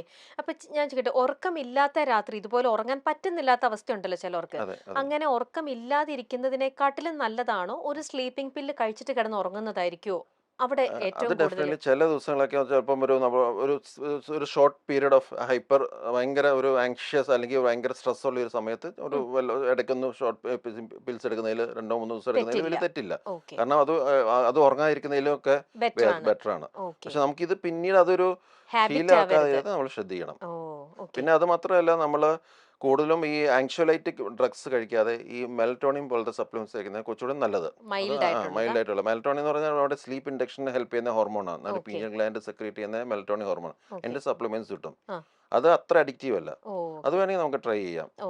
സപ്ലിമെന്റ്സ് എടുക്കുന്നത്. അപ്പൊ നമ്മൾ പൊതുവെ ഒരു 4-5 ദിവസം ഈ ടാബ്ലറ്റ് എടുത്തു കഴിഞ്ഞാൽ ഓട്ടോമാറ്റിക്കലി നമ്മുടെ ബോഡി അതിലേക്ക് ട്യൂൺഡപ്പ് ആയി കഴിഞ്ഞാൽ പിന്നെ നമുക്ക് പില്ലിന്റെ ഹെൽപ്പ് ഇല്ലാതെയും ആ പേഴ്സണ് ഓട്ടോമാറ്റിക് ആ സമയമാകുമ്പോഴത്തേക്ക് ഉറക്കം കിട്ടുമോ ഇങ്ങനെയുള്ള ഇല്ല ആൾക്കാർക്ക്? ഒരുപാട് ലോങ് ഡ്യൂറേഷൻ പില്ലിന്റെ എടുത്തു കഴിഞ്ഞാൽ പിന്നെ ബോഡിക്ക് അത് ഇല്ലാതെ പാടാണ്. പറ്റില്ല എന്ന് പക്ഷേ വരും. ഒരു സ്ട്രെസ് ബേസിക്കലി ഇതെല്ലാം സ്ട്രെസ് റിലേറ്റഡ് ആണ്. ആ. സ്ട്രെസ് അല്ലെങ്കിൽ ഇൻബോൺ ആങ്സൈറ്റിയുടെ ഭാഗത്താണ്. ഉം. ആ ഒരു പീരീഡ് ടൈഡ് ഓവർ ചെയ്ത് പിന്നെ ചിലപ്പോൾ സ്ലീപ്പ് റെഗുലർ ആവാൻ സാധിക്കും. സാധ്യതയുണ്ട്. പക്ഷേ നമുക്ക് സ്ലീപ്പിന് പ്രോബ്ലം ഉള്ള ആൾക്കാരാണെങ്കിൽ സ്ലീപ്പ് എന്ത് ഇൻഡ്യൂസ് ചെയ്യാൻ വേണ്ടിയുള്ള ടെക്നിക്സ് നമ്മൾ തന്നെ സ്വയം പഠിക്കണം. ഓ. അത് ഓരോരുത്തർക്കും ഓരോ രീതിയാണ്. നമുക്ക് ഓക്കെ. പലതും നമുക്ക് പ്രാക്ടീസ് ചെയ്യാം. ഉം. മെഡിറ്റേഷൻ, ഉം. മ്യൂസിക്, ഉം. ആ രീതിയിലുള്ള പല രീതിയിലുള്ള സ്ലീപ്പ് ഇൻഡക്ഷൻ ടെക്നിക്, വായന, ഉം. പല രീതിയിൽ നമുക്ക് പലതും ട്രൈ ചെയ്യാം. ഉം. ചിലപ്പം ചില ആൾക്കാർ പറയാലോ ഒരു ബുക്ക് വായിച്ച് കുറച്ച് നേരം കഴിയുമ്പോൾ ഇങ്ങനെ ഉറങ്ങി വീഴും. ഉം. അല്ലെങ്കിൽ എന്തെങ്കിലും സ്ലീപ്പ് ഇൻഡക്ഷൻ ടെക്നിക്സ് നമ്മൾ പഠിക്കുന്നത് നല്ലതാണ്. അത് ഓക്കെ. ഡ്രഗ്സിൻ്റെ ആയിട്ട് എപ്പോഴും സേഫ് ആണ്. ഓക്കെ. അത് നമ്മൾ എപ്പോഴും അങ്ങനത്തെ ഒരു ടെക്നിക്ക് നമ്മൾ പഠിക്കും. ചിലർക്ക് ജസ്റ്റ് എന്തെങ്കിലും മ്യൂസിക് കേട്ടോണ്ടിരുന്നാൽ മതി. ചെവിയിൽ ഇങ്ങനെ കേട്ട് മ്യൂസിക് ഓട്ടോമാറ്റിക്കലി അതങ്ങ് ചെയ്യും. ചിലർക്ക് വേറെ എന്തെങ്കിലുമൊക്കെ ഒരു മെഡിറ്റേഷൻ, ആൽഫ മെഡിറ്റേഷൻ വളരെ ഹെൽപ്ഫുൾ ആണ്. ഓക്കെ. അത് ചെയ്യാം. ഓ. അങ്ങനെ റിച്വൽസ് എപ്പോഴും നമ്മൾ പ്രാക്ടീസ് ചെയ്യുന്നത് വളരെ നല്ലതായിരിക്കും. നല്ലതാണ്. അത് നമ്മൾ തന്നെ കണ്ടെത്തണം നമ്മൾ സ്വയം നമ്മുടെ കണ്ടെത്തണം. ബോഡിയിൽ ഇപ്പം ഏതാണ്. അങ്ങനെ ചെയ്യുന്നു അങ്ങനെ ഞാൻ ചെയ്താൽ എനിക്ക് വരണമെന്നില്ല. അതെ. നമ്മുടെ ഓരോരുത്തർക്ക് ബോഡിക്ക് അങ്ങ് ഓരോ രീതിയാണ്. ഉണ്ട്. അപ്പോൾ നമ്മൾ ഓക്കെ. ഇഷ്ടമുള്ളത് നമ്മുടെ ബ്രെയിൻ എങ്ങനെയാണാവോ ചില കാര്യങ്ങളൊക്കെ നമ്മുടെ ബ്രെയിനിന് ഭയങ്കരമായിട്ട് അട്രാക്ട് ചെയ്യും നമ്മൾ ചില കാര്യങ്ങൾ. അപ്പോൾ ഒരാളുടെ ടാലന്റ് ആയിരിക്കത്തില്ല നമ്മളെ ടാലന്റ്, അല്ലെങ്കിൽ ഒരാളുടെ ഇൻട്രസ്റ്റ് ആയിരിക്കത്തില്ല നമ്മുടെ ഇൻട്രസ്റ്റ്. അതെ. അപ്പം നമ്മുടെ ബ്രെയിൻ എന്താണാവോ ഏറ്റവും നല്ലതായിട്ട് സ്വീകരിക്കുന്നത്, ചെയ്യുന്നത്. അല്ലെങ്കിൽ മ്യൂസിക് സ്വീകരിക്കുന്ന ചിലർക്ക് മ്യൂസിക് സെൻസ് ഭയങ്കര കൂടുതലായിരിക്കും. അപ്പോൾ അങ്ങനെയുള്ളവർക്ക് പാട്ട് ഭയങ്കര നല്ലൊരു സൂത്തനിങ് എഫക്റ്റ് ആയിരിക്കും. ഓക്കെ. അതെ. പിന്നെ നമ്മുടെ നാട്ടിലേക്ക് ഇപ്പോൾ നമുക്ക് കാണാം പുറം രാജ്യങ്ങളിൽ നിന്നും കുറേ പേര് നമ്മുടെ അതെ. മെഡിക്കലിന്റെ ആവശ്യത്തിന് വേണ്ടിയിട്ട് അവർ ഇന്ത്യയിലേക്ക് എത്തുന്നു. ഇന്ത്യയിൽ നല്ല ബെറ്റർ ട്രീറ്റ്മെന്റ് കിട്ടും. ഇവിടെ വന്നാൽ നല്ലൊരു ഹെൽത്തിന് നമുക്ക് ബെറ്റർ ആണ്. നമുക്ക് കുറച്ച് എല്ലാവരും ഭയങ്കര അതെ കോൺഫിഡൻസോട് അതെ മെഡിക്കൽ കൂടിയിട്ടാണ് ടൂറിസം ഭയങ്കരമായിട്ട് മെഡിക്കൽ. ഡ്രൈവ് ചെയ്യുന്നുണ്ട്. അതെ അതെ. അതുകൊണ്ട് തന്നെ നമുക്കിപ്പോൾ കാണാം നമ്മുടെ ഇവിടുത്തെ നല്ല പ്രൈവറ്റ് ഹോസ്പിറ്റൽസിലേക്ക് അങ്ങനെ ഇന്റർനാഷണൽ ക്ലയൻസിനെ വെൽക്കം ചെയ്യാൻ തന്നെ അവർക്ക് വേറൊരു റിസപ്ഷൻ ഉണ്ട്. അവർക്ക് അങ്ങനെ ഇന്റർനാഷണൽ ക്ലയൻസ് ഒരുപാട് വരുന്നുണ്ട്. അതായത് നമ്മുടെ നാട്ടിലത്തെ മെഡിക്കൽ സിസ്റ്റം എന്ന് പറയുന്നത് അത്രയും ഒരു ഹൈ ലെവലിലേക്ക് എത്തിയിട്ടുണ്ടെന്നുള്ളതാണല്ലോ അതിനർത്ഥം. അതെ അങ്ങനെ എല്ലാ രീതിയിലും ഇന്റർനാഷണൽ ലെവലിലേക്ക് നമ്മുടെ ഈ ഒരു മെഡിക്കൽ സിസ്റ്റം എത്തി. അത് എന്നാൽ കുറേ ആൾക്കാർക്ക് നമ്മുടെ നാട്ടിൽ നല്ല മെഡിക്കൽ ഇതുണ്ടോ എന്നും പറയുന്ന ഒരു ക്രൗഡ് നമ്മുടെ സൊസൈറ്റിയിലുണ്ട്. ചിലർക്ക് അറിവില്ല. നമ്മുടെ നാട്ടിൽ ചിലർ പറയും എന്തെങ്കിലും വരുമ്പോഴത്തേക്ക് ഓക്കെ എന്തെങ്കിലും ഒരു ക്രിട്ടിക്കൽ അധികം വരുമ്പം നമുക്കിവിടെ വേണ്ട, നമുക്ക് ബോംബെക്ക് കൊണ്ടുപോകാം, അല്ലെങ്കിൽ നമുക്ക് വേറെ എങ്ങോട്ടെങ്കിലും കൊണ്ടുപോകാം, നമ്മുടെ കേരളത്തിലെക്കാട്ടിലും കിട്ടുന്നത് വേറെ എവിടെയെങ്കിലും ആയിരിക്കും, അല്ലെങ്കിൽ അമേരിക്കയിലേക്ക് പോവാം. പൈസ ഉള്ളവർ അങ്ങനെയൊക്കെ തിങ്ക് ചെയ്യുന്നു. ശരിക്കും അതിന്റെ ആവശ്യമുണ്ടോ? നമ്മുടെ നാട്ടിൽ തന്നെ കേരളം എത്രത്തോളം ഇതിൽ ഇന്റർനാഷണലി ഈ പറയുന്ന പറയണ പോലെ എത്രത്തോളം സെറ്റാണ് നമ്മുടെ ഇപ്പോഴത്തെ മെഡിക്കൽ ഫീൽഡ്? നമ്മുടെ കേരളത്തിൽ വേൾഡിൽ എന്തൊക്കെ അവൈലബിൾ ആണോ അതെല്ലാം ഇപ്പം കേരളത്തിലുണ്ട്. അവൈലബിൾ ആണ്. അത് പെട്ടെന്ന് വരും. ആ ഓക്കെ. ഒരു ലെവലിലേക്ക് കേരളം മെഡിക്കൽ ഇത് വന്നിട്ടുണ്ട്. ഓക്കെ. കേരളത്തിൽ മാത്രമല്ല ഇന്ത്യയിലെ പല ഭാഗങ്ങളിലും. ഓക്കെ. അപ്പം അതുകൊണ്ട് തന്നെ പലപ്പോഴും പല ഫോറിൻ കമ്പനീസ് പലതും ഒരുപാട് നമ്മുടെ ഇന്ത്യൻ മെഡിക്കൽ ഇതിൽ ഇൻവെസ്റ്റ് ചെയ്യുന്നുണ്ട്. കാരണം അതിൻ്റെ ഫ്യൂച്ചർ ഭയങ്കര പ്രോമിസിങ് ആണ്. ഓക്കെ. ഡെഫിനറ്റ്ലി ആ ഇന്ത്യ അല്ലെങ്കിൽ അറ്റ്ലീസ്റ്റ് കേരള ശരിക്കും പറഞ്ഞ ഒരു വേൾഡ് മെഡിക്കൽ ഹബ്ബാണുള്ള എല്ലാ പൊട്ടൻഷ്യലും ഉള്ള ഒരു ഉള്ള സ്ഥലം തന്നെയാണ്. സ്ഥലമാണ്. കാരണം ഇവിടെ പെട്ടെന്ന് ഉം. എന്ത് വേൾഡിൽ ആദ്യം വരുന്നു അത് ഉടനെ ഇവിടെ വരും. ഉം. പക്ഷെ അതിന്റെ പ്രോബ്ലം എന്ന് വെച്ച് കഴിഞ്ഞാൽ മജോറിറ്റി ആൾക്കാർക്ക് ഇത് ആക്സസ് ചെയ്യാൻ പറ്റുന്നില്ല എന്നുള്ളതാണ്. നമ്മുടെ പല കാരണങ്ങളുണ്ട്. ബേസിക്കലി അവർക്ക് ഇൻഷുറൻസ് കാണത്തില്ല, ഗവൺമെന്റിന്റെ അതിന്റെ സ്കീംസ് കാണത്തില്ല, അങ്ങനെ ഓരോ പ്രശ്നങ്ങൾ കാരണം അവർക്ക് ആക്സസ് ചെയ്യാൻ പറ്റില്ല. അതാണ് ഇപ്പോഴത്തെ ഒരു ചലഞ്ച്. അല്ലാതെ അവൈലബിലിറ്റിക്ക് യാതൊരു കുഴപ്പമില്ല. പക്ഷെ ഓക്കെ. സാധാരണക്കാർക്ക് വളരെ മിഡിൽ അല്ലെങ്കിൽ ലോവർ ക്ലാസ്സുള്ള ആൾക്കാർക്ക് അത് ആക്സസ് ചെയ്യാനുള്ള ഒരു ചാൻസ് ഇല്ല. അതാണ് നമ്മളിപ്പം ശ്രദ്ധിക്കേണ്ടത്. ഇനിയുള്ള ഒരു 10 years 15 years നമ്മൾ ഡെവലപ്പ് ചെയ്യണമെങ്കിൽ ഈ ഒരു കാര്യത്തിൽ നമ്മൾ പ്രത്യേകം ശ്രദ്ധിക്കണം. അപ്പം നമ്മളിപ്പം ഇപ്പൊ ഫിനാൻഷ്യലി സൗണ്ട് ആയിട്ടുള്ള ആൾക്കാരാണെങ്കിൽ അവർക്ക് ഇപ്പൊ ട്രീറ്റ്മെന്റിന് വേണ്ടിയിട്ട് അവർക്ക് ഇപ്പം പൈസ നോക്കണ്ടല്ലോ. സോ ബെറ്റർ ട്രീറ്റ്മെന്റിന് ഞാൻ എന്റെ ആളെ ഞാൻ ഇന്ന സ്ഥലത്തേക്ക് കൊണ്ടുപോകണു എന്ന് പറഞ്ഞിട്ട് അങ്ങോട്ട് ട്രാൻസ്ഫർ ചെയ്യുമല്ലോ. അങ്ങനത്തെ ഒരു സിസ്റ്റം അപ്പൊ ഇനി വേണം. അത് പണ്ട് ഒത്തിരി ഉണ്ടായിരുന്നു, ഇപ്പൊ ഒത്തിരി കുറഞ്ഞിട്ടുണ്ട്. അതെ. ഇപ്പം ബേസിക്കലി കുറേയൊക്കെ ആൾക്കാരൊക്കെ അവയർനെസ് വന്നിട്ടുണ്ട്. കാരണം വേറെ ഒന്നിടത്തും കൊണ്ടുവന്നതിനായിട്ട് ഇവിടെ ഫെസിലിറ്റീസ് ഉണ്ടെന്നുള്ളത്. ഓക്കെ. പിന്നെ ഇന്ത്യൻ ഡോക്ടേഴ്സും കേരള ഡോക്ടേഴ്സിനൊക്കെ എന്ന് പറഞ്ഞാൽ ഒരുപാട് കടമകൾ കടന്നാലേ ഒരു ലെവൽ എത്താൻ പറ്റത്തുള്ളൂ. കാരണം അത്രമാത്രം ട്രെയിനിങ്ങും ഫെലോഷിപ്പ് ഒക്കെ എടുത്തു കഴിഞ്ഞാൽ എത്താൻ പറ്റുള്ളൂ. അതുകൊണ്ട് അവരുടെ ക്വാളിറ്റി ഓഫ് കെയർ എപ്പോഴും ആ ലെവലായിരിക്കും. കാരണം അത്ര ഹൈലി കോമ്പറ്റീറ്റീവ് ആയതുകൊണ്ട് തന്നെ ഡോക്ടേഴ്സ് ആ ലെവലിൽ പെർഫോം ചെയ്താൽ മാത്രമേ നമുക്ക് രീതി വരത്തുള്ളൂ. അപ്പം അങ്ങനത്തെ ലെവലുള്ള ഡോക്ടേഴ്സ് ഒരുപാടുണ്ട് കേരളത്തിൽ. അതുകൊണ്ട് തന്നെ കെയർ എപ്പോഴും ഒരു വളരെ ഹൈ ലെവലായിരിക്കും. അതുകൊണ്ട് തന്നെയാണ് ഫോറിൻ കൺട്രീസ് പലപ്പോഴും ആൾക്കാർ ഇങ്ങോട്ട് വരുന്നത്, അത് അറിഞ്ഞിട്ട് ഇങ്ങോട്ട് വരുന്നത്. പിന്നെ കേരളത്തിന് ഏറ്റവും മറ്റൊരു അഡ്വാൻറ്റേജ് എന്ന് വെച്ചാൽ ഹൈ ലെവൽ ഓഫ് കെയറും ആക്സസും മാത്രമല്ല, ടൈംലി കെയർ ഭയങ്കര ഒരു അഡ്വാൻറ്റേജ്. എന്ത് പറയുന്നത് സർജറി ആണെങ്കിൽ പോലും പെട്ടെന്ന് പിറ്റേ ദിവസം വേണമെങ്കിൽ നമുക്ക് ചെയ്യാൻ പറ്റും, അല്ലെങ്കിൽ അന്ന് തന്നെ ചെയ്യാൻ പറ്റും. പലയിടത്തും പല കൺട്രീസിലും അങ്ങനെയല്ല. അപ്പോൾ സ്പീഡ് ഓഫ് ട്രീറ്റ്മെന്റ് കേരളത്തിൽ ആക്ച്വലി വളരെ വളരെ ഫാസ്റ്റ് ആണ്. അത് നമ്മുടെ ഒരു ഭയങ്കര അഡ്വാൻറ്റേജ്. പിന്നെ high level of treatment is available. പക്ഷെ അത് ആക്സസ് ചെയ്യുന്നതിന്റെ ഒരു പ്രോബ്ലം ആണ് സാധാരണക്കാർക്ക്. ആ ഒരു കാര്യത്തിലാണ് ഇപ്പൊ നമ്മൾ ശ്രദ്ധിക്കേണ്ടത്. ഓക്കെ. അതിപ്പം നമ്മുടെ കേരളത്തിൽ നിന്ന് പറയുമ്പോൾ കേരളത്തിൽ അത് ഏറ്റവും ബെസ്റ്റ് കിട്ടുന്നത് കൊച്ചിയിൽ തന്നെ ആണെന്നുണ്ടോ? അതിപ്പം നമ്മൾ അറിയുന്ന മീഡിയയിലേക്ക് നമുക്കറിയാം കാലിക്കറ്റും ഒരേപോലെ തന്നെ നല്ല രീതിയിൽ നിൽക്കുന്നുണ്ട്. എന്നാലും ഡോക്ടറിന്റെ ഒരു ഒപ്പീനിയനിൽ അല്ല, കൊച്ചും കൂടി ഒരു മൾട്ടിപ്പിൾ ഹോസ്പിറ്റൽസ് കൊച്ചിയിൽ കൂടുതലുണ്ട്. പിന്നെ ട്രിവാൻഡ്രത്തും ഉണ്ട്, കാലിക്കറ്റിലുണ്ട്. അതിനി ഓരോ ഡിസ്ട്രിക്റ്റിലും വരും.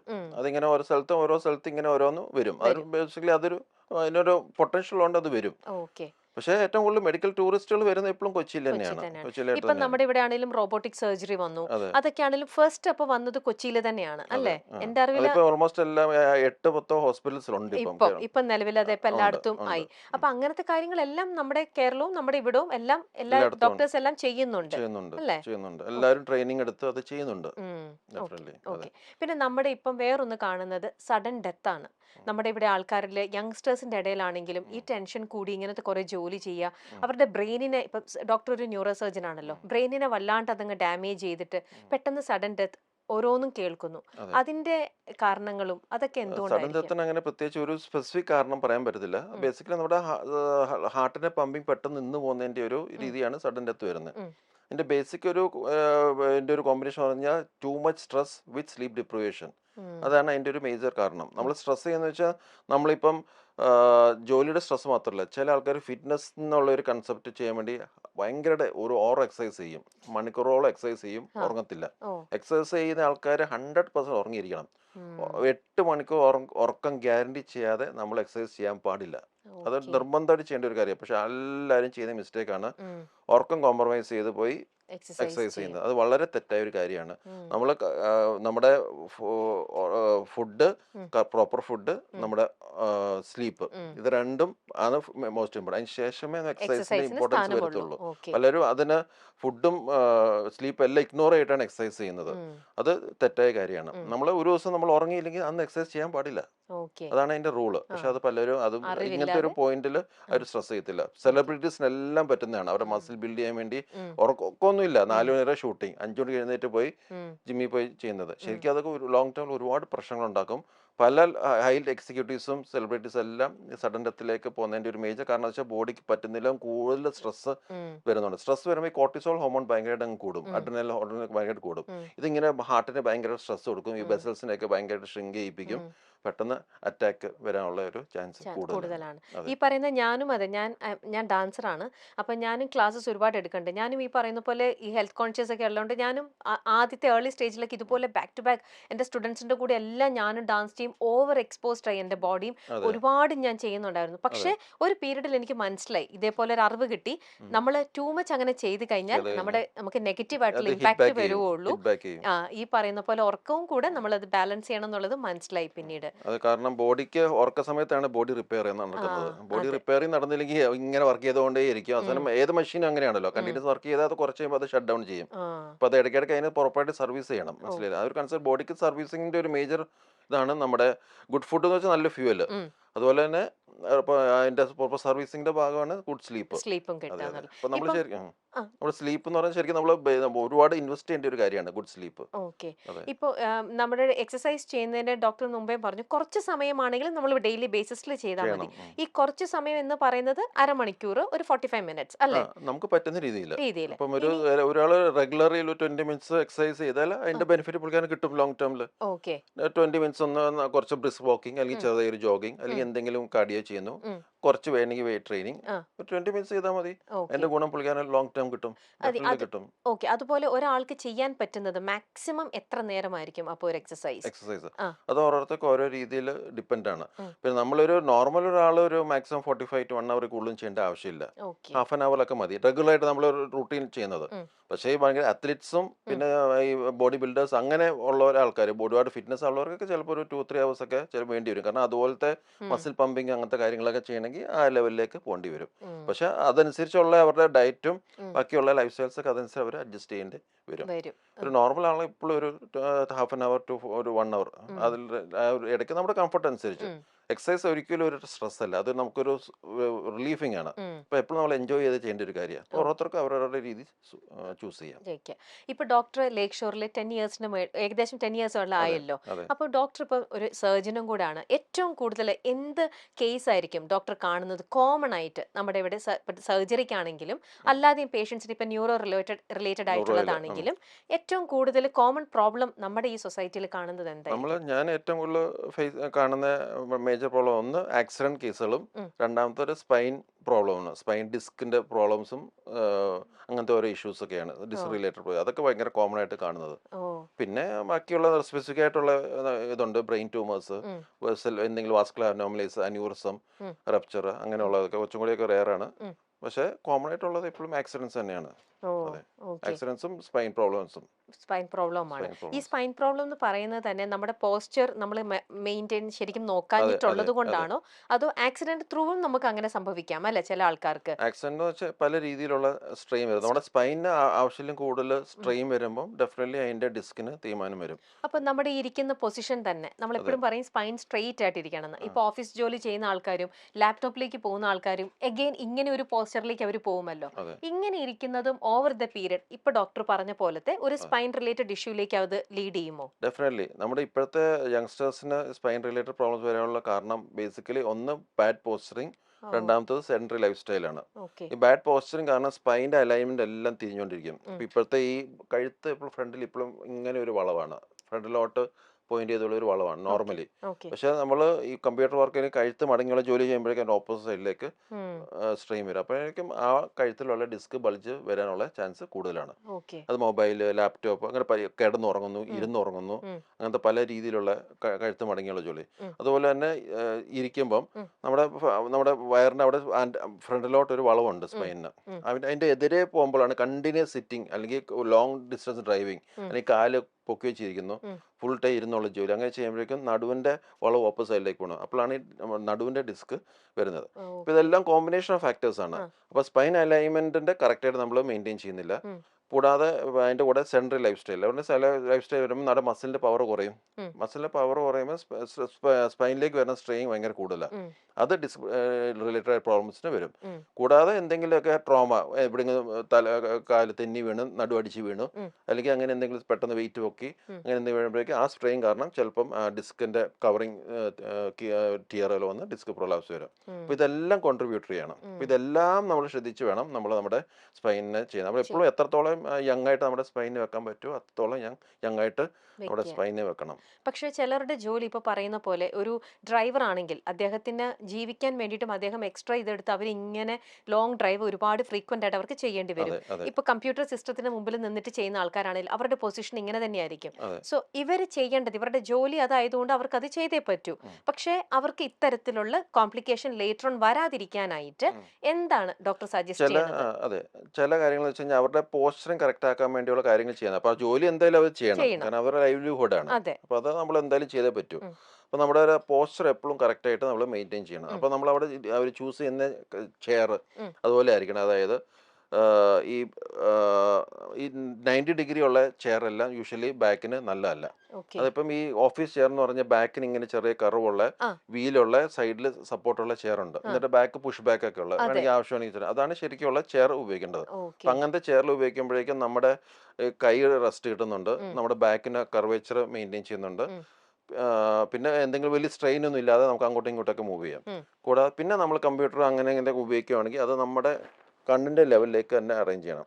പലരും എപ്പോഴും താഴ്ത്തി വെച്ചാണ് ചെയ്യുന്നത്, അത് റോങ് ആണ്. എപ്പോഴും കഴുത്ത് സ്ട്രെയിറ്റ് ആയിട്ട് ഇരുന്ന് കണ്ണ് ലെവൽ വെച്ച് വേണം വർക്ക് ചെയ്യാൻ. ഇത് ചെയ്യുന്നതിൻ്റെ കൂടെ തന്നെ ഇടയ്ക്കിടയ്ക്ക് പോസ്ചർ മാറ്റണം. ഒരേ പോസ്ചർ നമ്മൾ ഒരിക്കലും നമ്മൾ ചെയ്യില്ല, കാരണം അത്രയും കോൺസെൻട്രേറ്റ് ചെയ്യുമ്പോഴാണ് ആൾക്കാർ മണിക്കൂറുകൾ ഒറ്റയിരിപ്പിരിക്കുന്നത്.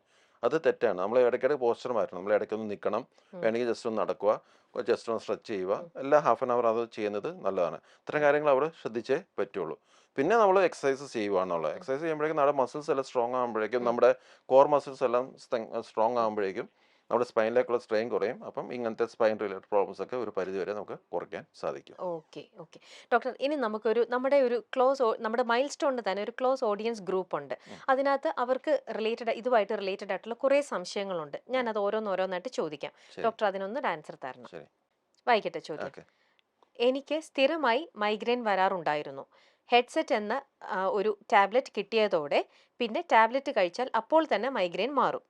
പക്ഷേ ഇപ്പോൾ എല്ലാ ദിവസവും ഹെഡ്സെറ്റ് കഴിക്കേണ്ട അവസ്ഥയാണ്. ഇങ്ങനെ സ്ഥിരം ഈ മരുന്ന് കഴിക്കുന്നത് ഒരു പ്രശ്നമാണോ? അത് തീർച്ചയായിട്ടും പ്രശ്നമാണ്. കാരണം മൈഗ്രെയിൻ എന്ന് പറഞ്ഞാൽ നമ്മുടെ ചില ആൾക്കാർക്ക് മൈഗ്രെയിൻ നമ്മൾ ബേസിക്കലി അതൊരു ഇൻഹെറിറ്റഡ് പോലെയാണ്. നമ്മുടെ പേരൻസിലൊക്കെ ഉണ്ടെങ്കിൽ നമുക്കും വരാം. എസ്പെഷ്യലി മദേഴ്സിനൊക്കെ ഉണ്ടെങ്കിൽ, ലേഡീസിനാണ് കൂടുതൽ മൈഗ്രെയിൻ വരുന്നത്. അപ്പം നമ്മുടെ മദേഴ്സിനുണ്ടെങ്കിൽ നമുക്കും വരാം. മൈഗ്രെയിൻ എന്ന് പറഞ്ഞാൽ ബേസിക്കലി അതൊരു അസുഖമായിട്ട് നമ്മൾ കാണേണ്ട കാര്യമില്ല. അത് നമ്മുടെ ഒരു ബോഡിയുടെ ഒരു റെസ്പോൺസ് ആണ്. അപ്പോൾ നമുക്ക് ഓരോരുത്തർക്കും ഓരോ രീതിയിലാണ് സ്ട്രെസ്സിന് റെസ്പോണ്ട് ചെയ്യുന്നത്. ചിലവർ സ്ട്രെസ് വരുമ്പോഴേക്കും ഭയങ്കരമായിട്ട് പാനിക് ആവുന്നു, ചിലവർ ഇങ്ങനെ വേർക്കുന്നു, ചിലവർ ഉറങ്ങത്തില്ല. ചില ആൾക്കാർക്ക് ഇതാണ് തലവേന വരുന്നു, ഭയങ്കരമായിട്ട് കഠിനമായ തലവേന. ഈ എൻ്റെ സ്ട്രെസ് ഹോർമോൺസ് കൂടി അതൊരു തരം വാസ്കുലർ ഹെഡേക്ക്. അപ്പോൾ നമ്മുടെ വെസൽസ് ഒക്കെ ഇങ്ങനെ തലയിലെ വെസൽസ് ഒക്കെ ഇങ്ങനെ പൾസേറ്റ് ചെയ്യുന്നതൊക്കെ ഫീൽ ചെയ്യാൻ പറ്റും. വിങ്ങിയുള്ള വേദന എന്നാണ് പറയുന്നത്. മിക്കവാറും അതൊരു സൈഡിൽ തന്നെയായിരിക്കും. അപ്പോൾ അതാണ് ഈ മൈഗ്രെയിൻ. മൈഗ്രെയിൻ്റെ ഫ്രീക്വൻസി നോക്കിയിട്ടാണ് എന്ത് തരം മരുന്ന് കഴിക്കണമെന്ന് ഡിസൈഡ് ചെയ്യുന്നത്. ഹെഡ്സെറ്റ് എന്ന് പറഞ്ഞാൽ അക്യൂട്ട് കൺട്രോളിന് വേണ്ടി ഉപയോഗിക്കുന്ന ഒരു മരുന്നാണ്. അപ്പോൾ അതൊരു ട്രേറ്റ് നെയിമാണ്, അതിൻ്റെ കോമ്പിനേഷൻ വേറെയാണ്. അത് നല്ല മൈഗ്രെയിൻ ഉള്ളപ്പോൾ മാത്രമേ കഴിക്കാവൂ. പക്ഷേ ഡെയിലി മൈഗ്രെയിൻ വരുന്ന ഒരാൾ ഇത്ര മരുന്നുകളല്ല കഴിക്കേണ്ടത്. അത് വരാതിരിക്കാൻ വേണ്ടിയുള്ള പ്രിവെന്റീവ് മെഡിക്കേഷൻസ് ഉണ്ട്, അതാണ് സേഫ് ആയിട്ട് കഴിക്കേണ്ടത്. അതൊരു 3 to 6 months, ideally 6 months continuous ആയിട്ട് കഴിക്കണം. അപ്പോൾ അവർക്ക് പിന്നീട് അങ്ങോട്ട് മൈഗ്രെയിൻ വരുന്നില്ല. മൈഗ്രെയിൻ എന്ന് പറഞ്ഞാൽ വന്നു കഴിഞ്ഞാൽ അത് ബോഡിയുടെ നേച്ചർ അങ്ങനെയാണ്, അത് വരും. അത് ഇനിയും വരാം. പക്ഷെ നമ്മൾ 6 months കണ്ടിന്യൂസ് ആയിട്ട് സപ്രസ് ചെയ്ത് വെച്ച് കഴിഞ്ഞാൽ ചില ആൾക്കാർക്ക്, മിക്കവാറും മജോറിറ്റി ആൾക്കാർക്ക് പിന്നെ കുറേ വർഷങ്ങൾക്ക് വരത്തില്ല, ചാൻസ് ഇല്ല. ചില ആൾക്കാർക്ക് ചിലപ്പോൾ അപ്പം തന്നെ പിന്നെ ഒരു മാസം കഴിയുമ്പോൾ പിന്നെയും വരാം. അവർക്ക് ഓരോ രീതിയാണ്. ചിലവർ മൈഗ്രെയിൻ ഒറ്റമൂലി ചികിത്സ ഇനി വരത്തില്ല എന്നൊക്കെ പറയും. അത് ആക്ച്വലി തെറ്റാണ്. നമ്മുടെ ബോഡി നേച്ചർ നമുക്ക് മാറ്റാൻ പറ്റത്തില്ല. അത് ബേസിക്കലി നമ്മൾ അതിനെ കൺട്രോൾ ചെയ്ത് കൊണ്ടുപോകുന്നുള്ളൂ. ഇപ്പൊ ഇതുപോലത്തെ ഹെഡ്സെറ്റ് പോലെ മാസത്തിൽ ഒരിക്കൽ അല്ലെങ്കിൽ ആഴ്ചയിൽ ഒരിക്കലൊക്കെ ഉണ്ടെങ്കിൽ മാത്രം ആ സമയത്ത് മാത്രമേ നമ്മൾ കഴിക്കാൻ പാടുള്ളൂ. പക്ഷേ റെഗുലറായിട്ട് ചെയ്ത് കഴിഞ്ഞാൽ അതിന് നമ്മുടെ ബോഡിക്ക് വല്ലതായതിൻ്റെ സൈഡ് എഫക്ട്സ് വരാം. ഈ ടെൻഷനും ലാക്ക് ഓഫ് സ്ലീപ്പും തന്നെയായിരിക്കും നമ്മളെ മൈഗ്രെയിനിലേക്കും അതെ അതെ ലീഡ് ചെയ്യുന്നുണ്ടാവുക. മൈഗ്രെയിൻ ഉള്ള ആൾക്കാർക്ക് എപ്പോഴും പറയുന്ന ഒരു കാര്യമാണ് നമ്മുടെ അതിൻ്റെ ഒരു ട്രീറ്റ്മെൻറ്റ് ഭാഗമാണ് പ്രോപ്പർ സ്ലീപ്പ്. ആ 100% അവർക്ക് സ്ലീപ്പ് ഡിപ്രൈവേഷൻ പറ്റത്തില്ല. സ്ലീപ്പ് എന്ത് ഡിപ്രൈവ് ചെയ്തോ അന്നൊക്കെ മൈഗ്രെയിൻ വരും. പിന്നെ ടെൻഷൻ എന്ന് പറയുന്നത് നമ്മുടെ ലൈഫിൻ്റെ ഭാഗമാണ്. നമുക്ക് ടെൻഷൻ കുറയ്ക്കാൻ പറ്റത്തില്ല, ടെൻഷൻ ഹാൻഡിൽ ചെയ്യാനേ പറ്റുള്ളൂ. സ്ട്രെസ് എന്ന് പറഞ്ഞാൽ എപ്പോഴും ഒരു എല്ലാവർക്കും ഉള്ളതാണല്ലോ, പക്ഷെ നമ്മളതെങ്ങനെ ഹാൻഡിൽ ചെയ്യുന്ന പോലെയുള്ളൂ. അപ്പോൾ ഹാൻഡിൽ ചെയ്യാനുള്ള ടെക്നിക്സ് റെഗുലറായിട്ട് ചെയ്യണം. പിന്നെ നന്നായിട്ട് കറക്റ്റ് ടൈമിൽ ഭക്ഷണം കഴിക്കുക, നന്നായിട്ട് വെള്ളം കുടിക്കുക, നന്നായിട്ട് ഉറങ്ങുക. ഡെയിലി നന്നായിട്ട് ഉറങ്ങുക. പിന്നെ ഈ ട്രിഗേഴ്സ്, മൈഗ്രെയിൻ്റെ ട്രിഗേഴ്സിനെ നമ്മൾ കറക്റ്റായിട്ട് ഐഡൻറ്റിഫൈ ചെയ്യണം. എന്താണ് നമുക്ക് മൈഗ്രെയിൻ ഉണ്ടാക്കുന്നത്? അത് സെൽഫ് റിസർച്ചാണ്. അപ്പോൾ ചിലർ ഒരു യാത്ര ചെയ്യുമ്പോൾ വരാം, വെയിലടിക്കുമ്പോൾ വരാം, ചില സ്മെല്ലായിരിക്കും, ആരെങ്കിലും ദേഷ്യപ്പെട്ട് സംസാരിച്ച ഉടനെ വരും, എനിക്ക് ദേഷ്യം വരും, മൈഗ്രെയിൻ വരും. അപ്പോൾ അതിൻ്റെ ട്രിഗേഴ്സിനെ അവോയ്ഡ് ചെയ്യാൻ പറ്റുന്നതൊക്കെ നമ്മൾ അവോയ്ഡ് ചെയ്യുക. പിന്നെ അതായത് സ്ലീപ്പ് പ്രശ്നമാണെങ്കിൽ അത് കറക്റ്റായിട്ട് മെയിൻറ്റെയിൻ ചെയ്യുക. ട്രിഗേഴ്സിനെ അവോയ്ഡ് ചെയ്യുന്നതാണ് അതിൻ്റെ ഫസ്റ്റ് സ്റ്റെപ്പ്. പിന്നെയാണ് ഈ മെയിൻ്റനൻസ്. ഈ റെഗുലറായിട്ട് വരുന്ന ആളാണെങ്കിൽ ഈ പ്രിവെൻറ്റീവ് മെഡിക്കേഷൻസ് എടുക്കുക എന്നുള്ളത്. അതിന് വേറെ ഈ മരുന്നല്ല, വേറെ മരുന്നുകളാണ്. വല്ലപ്പോഴും വരുന്ന ആൾക്കാർക്കാണ് ഇത്തരം മരുന്നുകൾ എടുക്കേണ്ടത്. ഇനിയിപ്പോ ഈ ചില തലവേദനയ്ക്ക് നമ്മൾ റെഗുലർ ആയിട്ട് ഡ്രഗ് ഓവർ യൂസ്ഡ് മൈഗ്രെയിൻ എന്നും പറയുമല്ലോ, അങ്ങനെയുള്ളൊരു സംഭവമാണെങ്കിലോ അതോ എങ്ങനെയാ? അത് ശരിക്കും ചില മരുന്നുകൾ ആൾക്കാർ കണ്ടിന്യൂസ് ആയിട്ട് ഉപയോഗിച്ച് കണ്ടിന്യൂസ് ആയിട്ട് കഴിക്കും. കാരണം അത് കഴിച്ചു കഴിഞ്ഞാൽ വരത്തില്ല. കുറെ കഴിയുമ്പം അതിന്റെ ബോഡി അതിന് റെസിസ്റ്റന്റ് ആവും. അപ്പോഴേക്കും അത് കാരണം പിന്നെ മൈഗ്രെയിൻ വരാൻ തുടങ്ങും. അതാകുമ്പോൾ നമ്മളത് കംപ്ലീറ്റ് മരുന്ന് സ്റ്റോപ്പ് ചെയ്ത് കംപ്ലീറ്റ്ലി വേറെ രീതിയിൽ ട്രീറ്റ് ചെയ്യേണ്ടി വരും.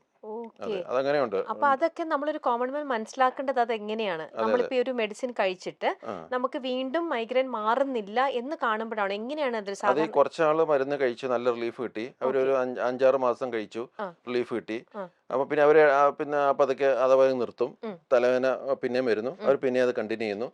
കുറച്ച് കഴിയുമ്പോൾ അത് ഇങ്ങനെ കണ്ടിന്യൂ ചെയ്ത് പോയി, കുറച്ച് കഴിയുമ്പോഴേക്ക് കഴിച്ചാലും ഏൽക്കുന്നില്ല, പിന്നെ കഴിക്കുമ്പം തലവേദന വരുന്നു, ആ രീതിയിലൊക്കെ വരാം.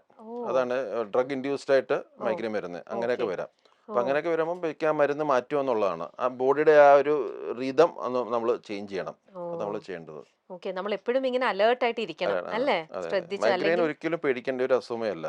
പക്ഷെ ആൾക്കാർക്ക് അതിന്റെ കഠിനം കാരണം ഭയങ്കര പല പല ചിന്തകളാണ്. ബ്രെയിൻ ട്യൂമർ ഉണ്ടോ, എന്തെങ്കിലും റപ്ചർ ചെയ്തോ, ചിലപ്പോൾ സ്ട്രോക്ക് ആണോ, അങ്ങനെ പല ഭയങ്കര പേടി വരും. അത്രയ്ക്കും ഇന്റൻസ് ആണ് അതിന്റെ പെയിൻ. അതെ.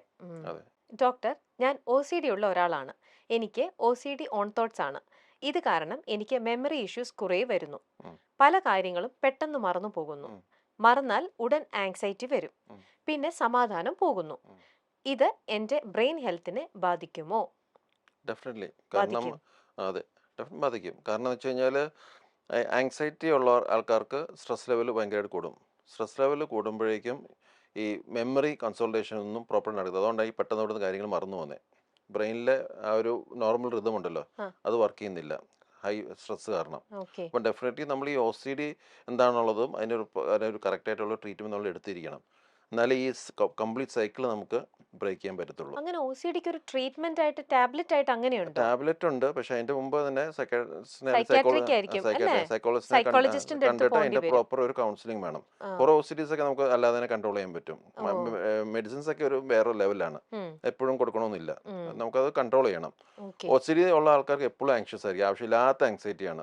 അത് അവരുടെ എല്ലാ ബ്രെയിനെ മാത്രമല്ല അവരുടെ എല്ലാ ഓർഗൻസിനെയും പല രീതിയിൽ അഫക്റ്റ് ചെയ്യും. കാരണം സ്ട്രെസ് ആവശ്യമില്ലാതെ കൂടുന്നു. ഇങ്ങനെ ഉറക്കം വരും. ചിലരെ കാര്യത്തിൽ അവർ ഉറക്കത്തില്ലാതെ ആ ചിന്തയാണ്. ഇപ്പം ഒരു 2 മണിക്ക് എഴുന്നേറ്റ് ഡോറെല്ലാം പൂട്ടി വന്ന് നോക്കുന്നു, അതാണ് പ്രോപ്പർ സ്ലീപ്പ് ശരിയാവുന്നില്ല. അങ്ങനെ ഇതൊക്കെ ചില എക്സാമ്പിൾസ് ആണ്. ഇങ്ങനെ OCD കാരണം ഇങ്ങനെ ആൾക്കാർ ഇങ്ങനെ വളരെ എപ്പോഴും ഡിസ്റ്റർബ്ഡ് ആയിരിക്കും. അങ്ങനെയുള്ളവർക്ക് ഡെഫിനറ്റ്ലി അത് നമ്മുടെ ബ്രെയിനിലും മൊത്തത്തിലുള്ള ഹെൽത്തിനെ അത് ഒരുപാട് അഫക്റ്റ് ചെയ്യും. അപ്പം ഇതൊരു സൈക്കാട്രിക് ലെവലിൽ നമുക്ക് ഇതിനെ ട്രീറ്റ് ചെയ്യാൻ പറ്റില്ല. എപ്പോഴും ഒരു സൈക്കോളജിക്കൽ ആയിട്ടുള്ള രീതിയിൽ തന്നെ സൈക്കാട്രിസ്റ്റ് വിത്ത് സൈക്കോളജിസ്റ്റ് കോമ്പിനേഷനിൽ അത് കൗൺസിലിംഗിലൂടെ നമുക്കത് ട്രീറ്റ് ചെയ്യാം. മെജോറിറ്റി കേസും ചെയ്യാൻ പറ്റുന്നത് അല്ലേ? ടെൻഡൻസി നമ്മൾ ഒരുപാട് ട്രീറ്റ് ചെയ്താലും നമുക്ക് പിന്നെ അത് എപ്പോഴും അത് മെയിൻറ്റെയിൻ പോകാനുള്ള ഒരു ഇത് വേണം. എന്തെങ്കിലും അക്യൂട്ട് സ്ട്രെസ്സിൽ അത് വീണ്ടും വരാം. പക്ഷെ എന്നാലും നമ്മൾ അതിനെ മാക്സിമം അതിനെ കൺട്രോൾ ചെയ്ത് കൊണ്ടുപോകാനായിട്ട് ശ്രമിക്കണം. അത് കാരണം ബാക്കി എല്ലാ രീതിയിലും നമ്മുടെ എല്ലാ റൂട്ടീൻ എല്ലാം ഡിസ്റ്റർബ് ചെയ്യും.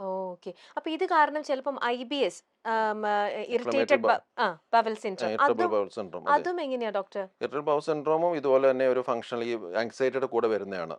എന്തെങ്കിലും ഭക്ഷണം കഴിക്കുമ്പോൾ ഉടനെ പെട്ടെന്ന് ടോയ്ലറ്റിൽ പോകാൻ നോക്കുക. എപ്പോഴും ടോയ്ലറ്റിൽ പോകണമെന്ന് തോന്നുക, പക്ഷെ പോകുമ്പോൾ അങ്ങനെ ഒന്നും പോകത്തില്ല.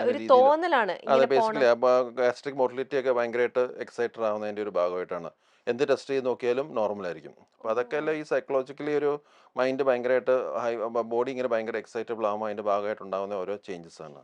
ഓക്കെ അതെ ഓക്കെ ശരി, അടുത്ത അതെ ചോദ്യത്തിലേക്ക് ശരി. പോകാം.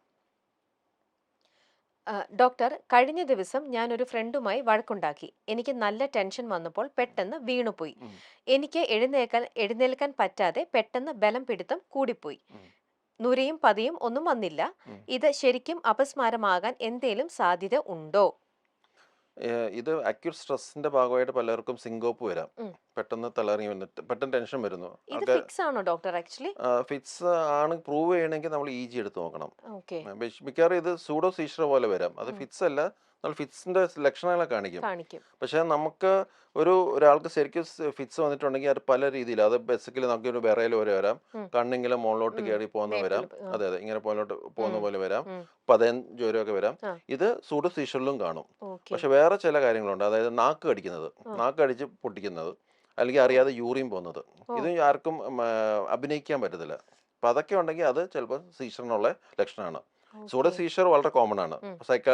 ഈ മൈൻഡലി സൈക്കോളജിക്കലായിട്ട് ഒരുപാട് പ്രശ്നം വരാം. ഉം. നമ്മൾ എന്തെങ്കിലും ഒരാളെ പറഞ്ഞ് പേടിപ്പിച്ചാലോ എന്തെങ്കിലുമൊക്കെ വന്നാൽ അവർക്ക് വേണമെങ്കിൽ അത് അഭിനയിച്ച് കാണിക്കാം, ഉം. പെട്ടെന്ന് വീണ് ഇങ്ങനെ ഉം. പോലെ ചെയ്യാൻ. അതിനാണ് സൂഡോ സീഷർ എന്ന് പറയുന്നത്. ഓക്കെ. പക്ഷേ സീഷർ യൂഷ്വലി ഈ രണ്ട് സിംറ്റംസ്, അതായത് നാക്ക് കടിക്കുന്നത് ആ. അല്ലെങ്കിൽ നമ്മൾ അറിയാതെ യൂറിൻ പാസ് ചെയ്യാൻ ഉം. പോകുന്നത്, ഉം. ഇതൊക്കെ യൂഷ്വലി സീഷറിന്റെ ഭാഗമാണ്. പക്ഷെ അത് പ്രൂവ് ചെയ്യണമെങ്കിൽ നമ്മൾ EG തന്നെ എടുക്കണം. ബ്രെയിനിലെ ഇമ്പൾസ് നോക്കി അത് പ്രൂവ് ചെയ്യണം, എന്നിട്ട് നമ്മൾ ചികിത്സ യൂഷ്വലി ചെയ്യാറുള്ളൂ. ഓക്കെ. അപ്പൊ ഇപ്പൊ പറയണത് അതൊരു അറിഞ്ഞുകൊണ്ട് ചെയ്യുന്നതാണോ, ഒരു ആക്ട് ആയിട്ടാണോ അപ്പൊ അത് ഇത് ഡോക്ടർ പറയുന്നത്? നമുക്ക് കറക്റ്റ് പറയാൻ പറ്റില്ല. അത് ബേസിക്കലി അങ്ങനെ ഉണ്ടെങ്കിൽ നമ്മളത് EG വെച്ച് പ്രൂവ് ചെയ്തിട്ട് നമ്മൾ പറയാൻ ചികിത്സ പറ്റുള്ളൂ. ചെയ്യാവുള്ളൂ. അല്ലാതെ ഒരു സിംറ്റം ഇങ്ങനെ പറഞ്ഞാൽ പിന്നെ നമ്മൾ ടെസ്റ്റ് ചെയ്യാന്നുള്ളതാണ്. ഓക്കെ. ഇത് ജസ്റ്റ് ഒരു സിംറ്റം വെച്ചുകൊണ്ട് നമ്മൾ ഒരിക്കലും ഒരു ചികിത്സ ചെയ്യാൻ ചെയ്യാൻ പാടില്ല. പറ്റില്ല. നമ്മൾ ഓ. എപ്പോഴും അത് പ്രൂവ് ചെയ്തിട്ട് വേണം, കറക്റ്റായിട്ട് ഡയഗ്നോസ് ചെയ്തിട്ട് വേണം ട്രീറ്റ് അത് ചെയ്യാൻ. തിരിക്കാൻ. ഇപ്പൊ ഞാൻ ഈ വായിച്ച ചോദ്യത്തിൽ തന്നെ ചിലപ്പം ചിലർക്ക് ഇപ്പൊ എനിക്കൊക്കെ ആണെങ്കിലും എന്റെ പേഴ്സണൽ എനിക്കും BP എപ്പോഴും ലോ ആണ്. അതെ അപ്പൊ എന്തെങ്കിലും ടെൻഷൻ കൂടുമ്പോഴത്തേക്ക് എനിക്ക് ലോ BP-യിലേക്ക് പോകും, അങ്ങനെ ഷുഗർ ലെവലും താഴേക്ക് പോകും. അതെ എനിക്ക് പലപ്പോഴും ഇങ്ങനെ ഓവർ സ്ട്രെയിൻ ഉറക്കം കുറയും, ഇങ്ങനെയൊക്കെ വന്നു കഴിഞ്ഞാലും ഇതേപോലെ തന്നെ ഒരു സ്റ്റേജിലൂടെയൊക്കെ യെസ്, എനിക്ക് അതിലേക്ക് എത്തും. കോമൺ ആണത്. യാ. അപ്പൊ ഇപ്പൊ ഈ നമ്മൾ ഈ വായിച്ച ഈ ഒരു കാരണവും ഒരുപക്ഷെ അവിടെ BP ഡൗൺ ആവുന്നത് കൊണ്ടായിരിക്കുമോ? തീർച്ചയായിട്ടും അത് ആ സമയത്ത് നമ്മൾ BP നോക്കിയാൽ നമുക്ക് അറിയാൻ പറ്റും. ആ. കാരണം ലോ BP ഉള്ള ആൾക്കാർക്ക് സ്ട്രെസ് റെസ്പോൺസ് വരുമ്പോഴേക്കും ഉള്ള BP പിന്നെയും പിന്നെ താഴേക്ക് പോകും. താഴെ പോവാണ് യൂഷ്വലി ചെയ്യുന്നത്. ആ. നല്ല ഹൈ BP ഉള്ള ആൾക്കാർക്ക് സ്ട്രെസ് വരുമ്പോഴേക്കും ഉള്ള BP കൂടും. അതെ. അതുപോലെ ലോ BP ഉള്ള ആൾക്കാർക്ക് സ്ട്രെസ് വരുമ്പോഴേക്കും ഉള്ള BPയും കൂടി കുറയാണ് കുറയാൻ ചെയ്യാ. ചാൻസ് ഉണ്ട്. ആ. അങ്ങനെ ഒരുപാട് BP കുറഞ്ഞ തലയിലൊക്കെ ബ്ലഡ് ഫ്ലോ കുറയുമ്പോഴേക്കും പെട്ടെന്നൊരു കണ്ണിൽ ഇരുട്ട് വരും, ആ.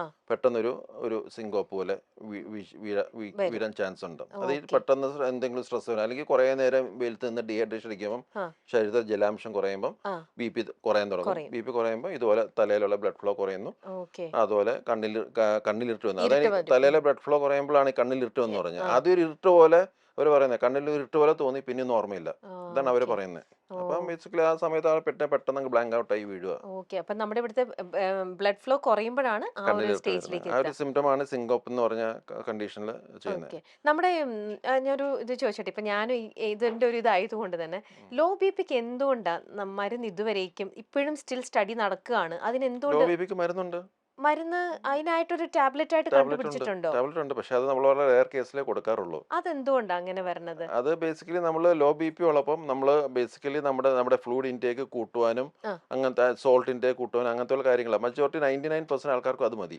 ഓക്കെ. ചില കേസുകൾ മാത്രമേ ഉള്ളൂ എന്ന് വെച്ചാൽ എന്ത് ചെയ്താലും BP കൂടുന്നില്ല, എപ്പോഴും ഓ. തലകറങ്ങി വീഴുന്നത്, അങ്ങനെയുള്ളവർക്ക് മാത്രമേ മെഡിസിൻസ് നമ്മൾ കൊടുക്കാറുള്ളൂ. ഓ.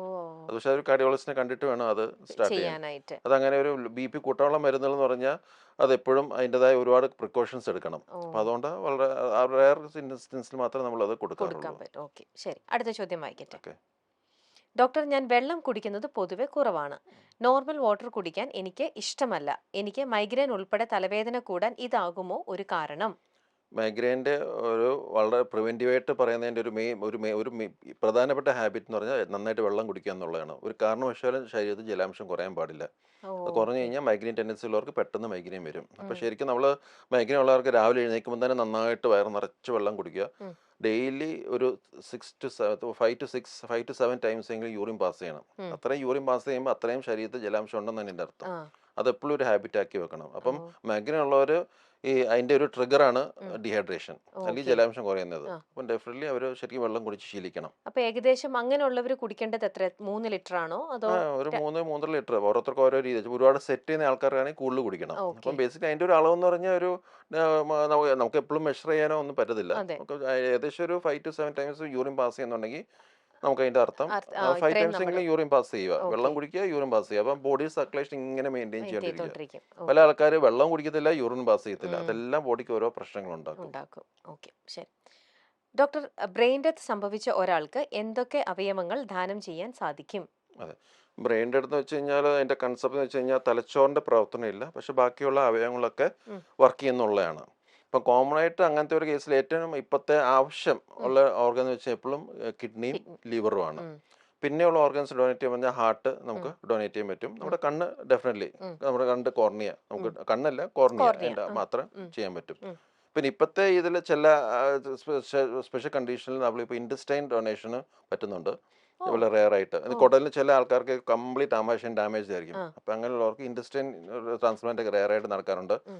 പാൻക്രിയാറ്റിക് ട്രാൻസ്പ്ലാന്റ് നടക്കാറുണ്ട്. ഓ പിന്നെ ഈയിടെ നമുക്ക് ഏഷ്യയിലെ ഫസ്റ്റ് ആം ട്രാൻസ്പ്ലാന്റ് ചെയ്തല്ലോ ഉം. കൊച്ചിയിൽ. ഉം. അപ്പോൾ അത് ഒരാളുടെ ഉം. കൈ 2 കൈ നഷ്ടപ്പെട്ടു. അത് ഉം. വേറൊരു മരിച്ച് ബ്രെയിൻഡഡ് ആയ ഒരാളുടെ കൈ എടുത്ത് ഫിക്സ് ചെയ്തു. അതെ. അപ്പം അങ്ങനെയൊക്കെ ചെയ്യാം, റെയർ ഇൻഡസ്റ്റൻസ്. ഓ ബേസിക്കലി ഉം. നമ്മുടെ കിഡ്നി, നമ്മുടെ ലിവർ, നമ്മുടെ ഹാർട്ട്, നമ്മുടെ കോർണി, ഇതാണ് യൂഷ്വലി നമ്മൾ ഉം. റെഗുലറായിട്ട് എടുക്കുന്നത്. ബാക്കിയൊക്കെ സ്പെഷ്യൽ സർക്കംസ്റ്റാൻസസ് നോക്കി എടുക്കാം. ഓക്കെ. അതെ. പിന്നെ ഇതിപ്പോ നമ്മളിപ്പോ പറഞ്ഞപ്പോൾ ചോദിക്കുകയാണ്, നമ്മുടെ പബ്ലിക്കിൽ നമ്മുടെ ഇവിടെ ഇപ്പൊ വളരെ കോമൺ ആയിട്ട് ഇപ്പൊ ബ്രെയിൻ ഡെത്ത് ഒക്കെ നടക്കുന്നുണ്ടല്ലോ. അപ്പൊ ചിലപ്പോൾ ഹോസ്പിറ്റലിൽ അഡ്മിറ്റ് ചെയ്ത് കഴിഞ്ഞ് കഴിയുമ്പോഴും ചിലപ്പോൾ ചിലർ വെന്റിലേറ്ററിലേക്ക് പോയി കഴിയുമ്പോഴോ അല്ലെങ്കിൽ ഹോസ്പിറ്റലിലേക്ക് എത്തി എന്തെങ്കിലും ക്രിട്ടിക്കൽ സ്റ്റേജിലേക്ക് എത്തിക്കഴിയുമ്പം ബ്രെയിൻ ഡെത്ത് വന്നു എന്ന് പറയും. ഉം. എന്നാൽ പൊതുവെ എല്ലാവർക്കും എന്തുകൊണ്ടായിരിക്കും അങ്ങനെ എത്തിച്ചു കഴിഞ്ഞപ്പോൾ പെട്ടെന്ന് ബ്രെയിൻ ഡെത്ത് സംഭവിച്ചിട്ടുണ്ടാവുക എന്നുള്ളൊരു സംശയവും നമ്മുടെ പബ്ലിക്കിന്റെ ഇടയിൽ ഉണ്ടാവാറുണ്ട്. ഉം. അതെന്തുകൊണ്ടായിരിക്കും? യൂഷ്വലി നമ്മൾ ഈ ബ്രെയിൻ ഡെത്ത് എന്ന് പറഞ്ഞാൽ സിവിയർ അതിൻ്റെ മേജർ ആക്സിഡൻസ് കാരണം നല്ല സിവിയർ ഹെഡ് ഇഞ്ചറി വന്ന് ബ്രെയിൻ്റെ പ്രവർത്തനം സ്തംഭിച്ചു പോകുമ്പോഴാണ് ബ്രെയിൻ ഡെത്ത് എന്ന് പറയുന്നത്. ഉം. യൂഷ്വലി അത് അങ്ങനെയാണ്. ഉം. അപ്പം ബ്രെയിൻ ഡെത്തിൻ്റെ ഒരു മേജർ ക്രൈറ്റീരിയ എന്ന് വെച്ചാൽ ഒന്ന് തലച്ചോറ് ഫങ്ഷനിങ് അല്ലെങ്കിലും ബാക്കി എല്ലാ ഓർഗൻസും പ്രോപ്പറായിട്ട് ഫങ്ഷൻ ഫങ്ഷൻ ചെയ്യുന്ന ഒരു ചെയ്യുന്നുണ്ടാവും. രീതിയിലാണ്. ഉം. എല്ലാ ഡെത്തിൻ്റെ മുമ്പുള്ള അങ്ങനെ ഒരു സ്റ്റേജ് അല്ല ബ്രെയിൻ ഡെത്ത്. ഉം. ബ്രെയിൻ ഡെത്ത് എന്ന് വെച്ചാൽ ബ്രെയിൻ തലച്ചോറ് മാത്രം പ്രവർത്തിക്കുന്നില്ല, ഉം. പക്ഷേ ഓർഗൻസ് എല്ലാം ഫങ്ഷൻ. അതാണ് ബ്രെയിൻ ഡെത്തിൻ്റെ കൺസെപ്റ്റ്. ഉം. പക്ഷെ അത് നമ്മൾ കറക്റ്റായിട്ട് നമ്മൾ പ്രൂവ് ചെയ്യാൻ കുറേ ടെസ്റ്റുകളും കാര്യങ്ങളൊക്കെയാണ്, കുറേ പ്രോട്ടോകോൾസ് ഉണ്ട്. ഉം. അപ്പോൾ നമ്മൾ ക്ലിനിക്കൽ ടെസ്റ്റുകൾ കുറേ ഉണ്ട്. അത് കൂടാതെ തന്നെ നമ്മൾ അല്ലാതെ കുറേ ടെസ്റ്റുകൾ, ആപ്നിയ ടെസ്റ്റ് പോലത്തെ വേറെ കുറേ ടെസ്റ്റുകളുണ്ട്. ഉം. ഇതെല്ലാം ചെയ്തിട്ട് അതും പലരും ഒരു ഗ്രൂപ്പ്, അത് പല 6 മണിക്കൂർ ഇടവിട്ട് ഉം. ഒരു ഗ്രൂപ്പ് അത് സർട്ടിഫൈ ചെയ്തിട്ട് 6 മണിക്കൂർ കഴിഞ്ഞിട്ട് വേറൊരു ഗ്രൂപ്പ് വന്ന് സർട്ടിഫൈ ചെയ്ത് എന്നിട്ട് മാത്രമേ നമുക്കത് ബ്രെയിൻ ഡെഡ് സർട്ടിഫൈ ചെയ്യാൻ പറ്റത്തുള്ളൂ. പറ്റുള്ളൂ. ബേസിക്കലി അതൊരു പല common man of the grey area ആണ്. ആ പലരും പല രീതിയിലാണ് എടുക്കുന്നത്. ഓക്കെ. പല സിനിമയിലൊക്കെ കാണാം, ഉം. തലക്ക് അടിച്ച് പൊട്ടിച്ചിട്ട് ബ്രെയിൻ ഡെഡ് ആക്കുന്നു. അങ്ങനെയൊന്നും ആർക്കും ബ്രെയിൻ ഡെഡ് ആകാൻ പറ്റത്തില്ല. അതൊക്കെ ഓ വെറും ഫാൻറ്റസീസ് ആണ്. ഓ ബ്രെയിൻ ഡെഡ് അങ്ങനെയൊന്നും സംഭവിക്കുന്ന വരില്ല. ഒരു സംഭവം, ഒരാളെ അടിച്ച് കൊണ്ടുപോയി അവിടെ ചെന്ന് ബ്രെയിൻ ഡെഡ് ആക്കി കിഡ്നി, അങ്ങനെയൊക്കെ സിനിമയൊക്കെ ഇറങ്ങിയല്ലോ. ഓ അപ്പോൾ ആ സിനിമ ശരിക്കും ഭയങ്കര മിസ്ലീഡിങ് ആണ്. അങ്ങനെ ഒരിക്കലും ഓക്കെ. നമുക്ക് ചെയ്യാൻ പറ്റത്തില്ല. അങ്ങനെ ഒരു സ്ഥലത്തും നമുക്ക് അങ്ങനെ ചെയ്യാൻ പറ്റത്തില്ല. ഓക്കെ. ബ്രെയിൻ ഡെത്ത് എന്ന് വെച്ച് കഴിഞ്ഞാൽ അതൊരു കുറേ വലിയൊരു പ്രോസസ്സാണ് ബ്രെയിൻ്റെ ഡിക്ലറേഷൻ തന്നെ. അങ്ങനെ ഒരു ജസ്റ്റ് ഇങ്ങനെ പെട്ടെന്ന് ഒരാളെ കൊണ്ടുവന്ന് പെട്ടെന്ന് ഓർഗൻ മാറ്റുക അങ്ങനെയൊന്നും പറ്റത്തില്ല. ഇത് ഉം. കംപ്ലീറ്റ് മോണിറ്റർ ചെയ്ത് ബ്രെയിൻ ഡെഡ് സർട്ടിഫൈ ചെയ്യുന്ന തന്നെ ഒരു വലിയൊരു ടീമാണ്. ഓ അത് കഴിഞ്ഞിട്ട് നമ്മുടെ കേരളത്തിലാണെങ്കിൽ കേനോസ് എന്ന് പറഞ്ഞ ഓർഗനൈസേഷൻ, അവരാണ് ഈ ഓർഗൻസ് എടുക്കണോ വേണ്ടോ എന്ന് തീരുമാനിക്കുന്നത്, ആർക്കെ കൊടുക്കണോ എന്ന് തീരുമാനിക്കുന്നത്. ഓ അതൊന്നും ഡോക്ടേഴ്സിനോ ഹോസ്പിറ്റലിനോ കൺട്രോളുള്ള കാര്യമല്ല. കാര്യമല്ല. അവരവനെ ഡിസൈഡ് ചെയ്യുന്നത്. അത് ഓക്കെ. ചിലപ്പോൾ ഇവിടെ എറണാകുളത്ത് ഒരു ബ്രെയിൻ ഡെഡ് ആണെങ്കിൽ അത് കണ്ണൂരിൽ ഒരു ആൾക്കാരെയും കൊടുക്കുന്നത്, ഉം. അല്ലെങ്കിൽ കിഡ്നി ഒരാൾക്ക് കൊടുക്കും, ഉം. ലിവർ അങ്ങ് ട്രിവാൻഡ്രത്ത് പോകും, ഉം. കോർണി അങ്ങോട്ട് വേറെ വേറെ സ്ഥലത്ത് സ്ഥലത്തേക്ക് പോകും. പോകും. അങ്ങനെ പറ്റുള്ളൂ. അപ്പോൾ ഇതൊക്കെ ഓക്കെ. അതൊന്നും ഡോക്ടേഴ്സോ ഹോസ്പിറ്റലിൻ്റെ കൺട്രോളുള്ള കാര്യമല്ല. കാര്യമല്ല. ഇപ്പം ബ്രെയിൻ ഡെഡ് വന്നു കഴിഞ്ഞാലും ബാക്കിയുള്ള ഓർഗൻസ് ഒക്കെ ചിലപ്പോൾ നല്ല രീതിയിൽ തന്നെ ആയിരിക്കും എന്നല്ലേ ഇപ്പോൾ ഡോക്ടർ പറഞ്ഞത്. അതെ അതെ. അങ്ങനെയാണെങ്കിൽ അങ്ങനെ ഒരു ബ്രെയിൻ ഡെഡ് വന്ന മനുഷ്യന് അവിടെ കൈ മൂവ് ചെയ്യാനോ അതൊന്നും പറ്റില്ലല്ലോ. ബ്രെയിനിൽ നിന്നല്ലേ അതിന്റെ ഫംഗ്ഷൻ വരേണ്ടത്. ബേസിക്കലി അത് ഈ പ്രശ്നം എന്ന് വെച്ചാൽ ഈ ചില സ്പൈനൽ റിഫ്ലക്സ് വരും, ആ ചില റെസിഡുവൽ ന്യൂറോ ട്രാൻസ്മിറ്റേഴ്സ് ഒക്കെ കിടക്കുമ്പം ഉം. ഈ ബ്രെയിൻ ഡെഡ് ഡിക്ലെയർ ചെയ്യുമ്പം ചിലപ്പോൾ എന്തെങ്കിലും റിഫ്ലക്സ് പോലെ, സ്പൈനൽ റിഫ്ലക്സ് ആ പോലെ ഇങ്ങനെ ജസ്റ്റ് ഇങ്ങനെ ഒരു ടിക്ക് വരും. ആ അപ്പോൾ ആൾക്കാർ പലപ്പോഴും തെറ്റിദ്ധരിക്കാറുണ്ട് ജീവനുണ്ടെന്നുള്ള രീതിയിൽ. പക്ഷെ അത് ഒരു സ്പൈനൽ റിഫ്ലക്സ് ആണ്. ഓ അത് ചില ഇതിലൊക്കെ കാണാം. ഓക്കെ. ചിലപ്പോൾ നമുക്ക് ചില എക്സസൈസ് ആയിട്ട് നമ്മൾ ഈ റിവൈവ് ചെയ്യാൻ വേണ്ടി മരുന്ന് കൊടുക്കുമ്പോഴേക്കും ബ്രെയിൻ ഡിക്ലെയർ ചെയ്താലും അതിന്റെ എഫക്റ്റിൽ ചിലപ്പോൾ ഒരു ഇങ്ങനെ ഒരു ഇങ്ങനെ ഒരു ഒരു ഒരു ഫ്ലിക്കറിങ് വരാം. സാധനം. അതെ ഓ. അതൊക്കെ ആൾക്കാർക്ക് തെറ്റിദ്ധാരണ ഉണ്ടാക്കുന്നേ ഉള്ളൂ. അപ്പൊ അത് വൺസ് ഒരു ബ്രെയിൻ ഡെത്ത് ഇങ്ങനെ വന്നു കഴിഞ്ഞാല് വേറെ എത്ര നമ്മൾ ട്രീറ്റ്മെന്റ് കൊടുത്താലും അതിൽ പിന്നെ ഒരിക്കലും ഒരു റിക്കവറി ബ്രെയിൻ ഉണ്ടാവില്ല. ഡെത്ത് എന്ന് പറഞ്ഞാൽ നമ്മൾ പറഞ്ഞില്ല എത്രയും പേര് ജോയിൻ ആയിട്ട് ഡിക്ലെയർ ചെയ്യുന്ന സംഭവം. പിന്നെ തലച്ചോറ് സ്തംഭിച്ചു എന്ന് പറഞ്ഞു കഴിഞ്ഞാൽ പിന്നെ അത് ഇറിവേഴ്സിബിൾ ആണ്. ബ്രെയിൻസിന് നെർവ്സ് ഡാമേജ് ആയി കഴിഞ്ഞാൽ അത് ഇറിവേഴ്സിബിൾ ആണ്. ഓക്കെ. തിരിച്ചൊരിക്കലും വരില്ല. വരത്തില്ല. ഓക്കെ. ഒരു ചോദ്യം കൂടെയുണ്ട്. അതെ. ഡോക്ടർ എനിക്ക് മറവി ഡോക്ടർ എനിക്ക് മറവി രോഗമാണോ എന്ന സംശയം കുറച്ചു ദിവസമായി കൂടി വരുന്നു. ഇത് എങ്ങനെ തിരിച്ചറിയാൻ പറ്റും? എൻ്റെ പ്രായം പറഞ്ഞിട്ടുണ്ടോ? ഇല്ല, ഇല്ല. ചോദ്യം മാത്രമേ ഉള്ളൂ. മറവി രോഗം എന്ന് വെച്ച് കഴിഞ്ഞാൽ അത് ഞാൻ പറഞ്ഞല്ലോ നേരത്തെ നമുക്ക് ഈ ചെറുപ്പക്കാർക്കൊക്കെ മറവി രോഗം പലപ്പോഴും കോമൺ ആയിട്ട് പറയും എനിക്കൊന്നും ഓർത്തിരിക്കാൻ പറ്റുന്നില്ല എന്നുള്ളത്. ഉം. അതിന് പല കാരണങ്ങളുണ്ട്. അത് അതിനകത്ത് ഒരു കാരണമാണ് ഭയങ്കര സ്ലീപ്പ് ഡിപ്രിവേഷൻ കാരണം ഷോർട്ട് ടേം മെമ്മറി ഒരിക്കലും ലോങ് ടേം മെമ്മറിയിലേക്ക് പോകുന്നില്ല. തലേദിവസം ഒരാളെ പരിചയപ്പെടുന്നു അല്ലെങ്കിൽ തലേദിവസത്തെ ചില വർക്കൊക്കെ പിറ്റേ ദിവസം വന്ന് ഉറങ്ങാതെ ഇരുന്ന് പ്രസന്റ് ചെയ്യുന്ന സമയത്ത് എല്ലാം മറന്നു പോകും. ഓ. അതാണ് വളരെ കോമൺ ആയിട്ട് കാണുന്ന ഒരു സംഭവം. ഓക്കെ. പിന്നെ ഇപ്പോഴത്തെ ചെറുപ്പക്കാരെന്ന് വെച്ചാൽ ടൂ മച്ച് വർക്കാണ്. ആ. അത് എനിക്ക് പരിചയത്തിലുള്ള ഒരാൾക്കും ഉണ്ട്. ഉം. ആൾക്കും വയസ്സ് 31, 32ഒക്കെയാണ്. അതെ ആൾക്കും ഇതേ പ്രോബ്ലം തന്നെയുണ്ട്. അതെ അപ്പൊ അതും ഈ ഒരു ഏജ് എന്തായിരിക്കും അതിന്റെ ഒരു ബേസിക്കലി ടൂ മച്ച് ഇൻഫർമേഷൻസ് കയറി കഴിഞ്ഞാൽ പല കാര്യങ്ങളും വിട്ടുപോകും. ഓ. നമുക്കിപ്പോൾ എല്ലാവർക്കും എല്ലാം ഓർത്തിരിക്കാൻ പറ്റത്തില്ല. ആ. ഇപ്പോൾ നമുക്കൊരു സാധാരണ ഒരു വളരെ ലിഷർലി ലൈഫ് കുറച്ച് കാര്യങ്ങൾ നമ്മൾ ചെയ്യുന്നുള്ളൂ. അതൊക്കെ നമുക്ക് ഇങ്ങനെ ലോങ് ടേം കാര്യം ഇങ്ങനെ അങ്ങ് ഓർത്ത് വെക്കും. പഴയ അമ്മമാരൊക്കെ ഓർമ്മയില്ല, അവരിങ്ങനെ ചെറുപ്പം മുതലേ അതെ, എല്ലാം ഓർത്തിരിക്കും. എല്ലാം ഓർമ്മയുണ്ട്. അവർക്ക് മക്കളുടെ കാര്യങ്ങൾ കുറച്ച് കാര്യങ്ങളൊക്കെയാണ് അവർ ശ്രദ്ധിക്കുന്നത്. അതൊക്കെ അവർക്ക് നല്ല ഓർമ്മയാണ്. പക്ഷേ നല്ലൊരു രാവിലെ തൊട്ട് 8 മണി തൊട്ട് രാത്രി 8 മണി വരെ ജോലി ചെയ്യുന്ന ഒരുപാട് ആൾക്കാരെ മീറ്റ് ചെയ്യുന്നു. ബിസിനസ് മീറ്റ്, ആ മീറ്റ്, ഈ മീറ്റ്, അതിൻ്റെ ഇടയിൽ ഒരുപാട് ബൊമ്പാർഡിങ് വിത്ത് ഇൻഫർമേഷൻസ് തലയിൽ വരുമ്പോഴേക്കും പല കാര്യങ്ങളും മിസ് ചെയ്യും. അപ്പോൾ ചെറുപ്പക്കാർ പലരും വിചാരിക്കും അവർക്ക് എന്തോ മെമ്മറി ഡിസ്റ്റർബൻസ് ഉണ്ടെന്നുള്ളത്.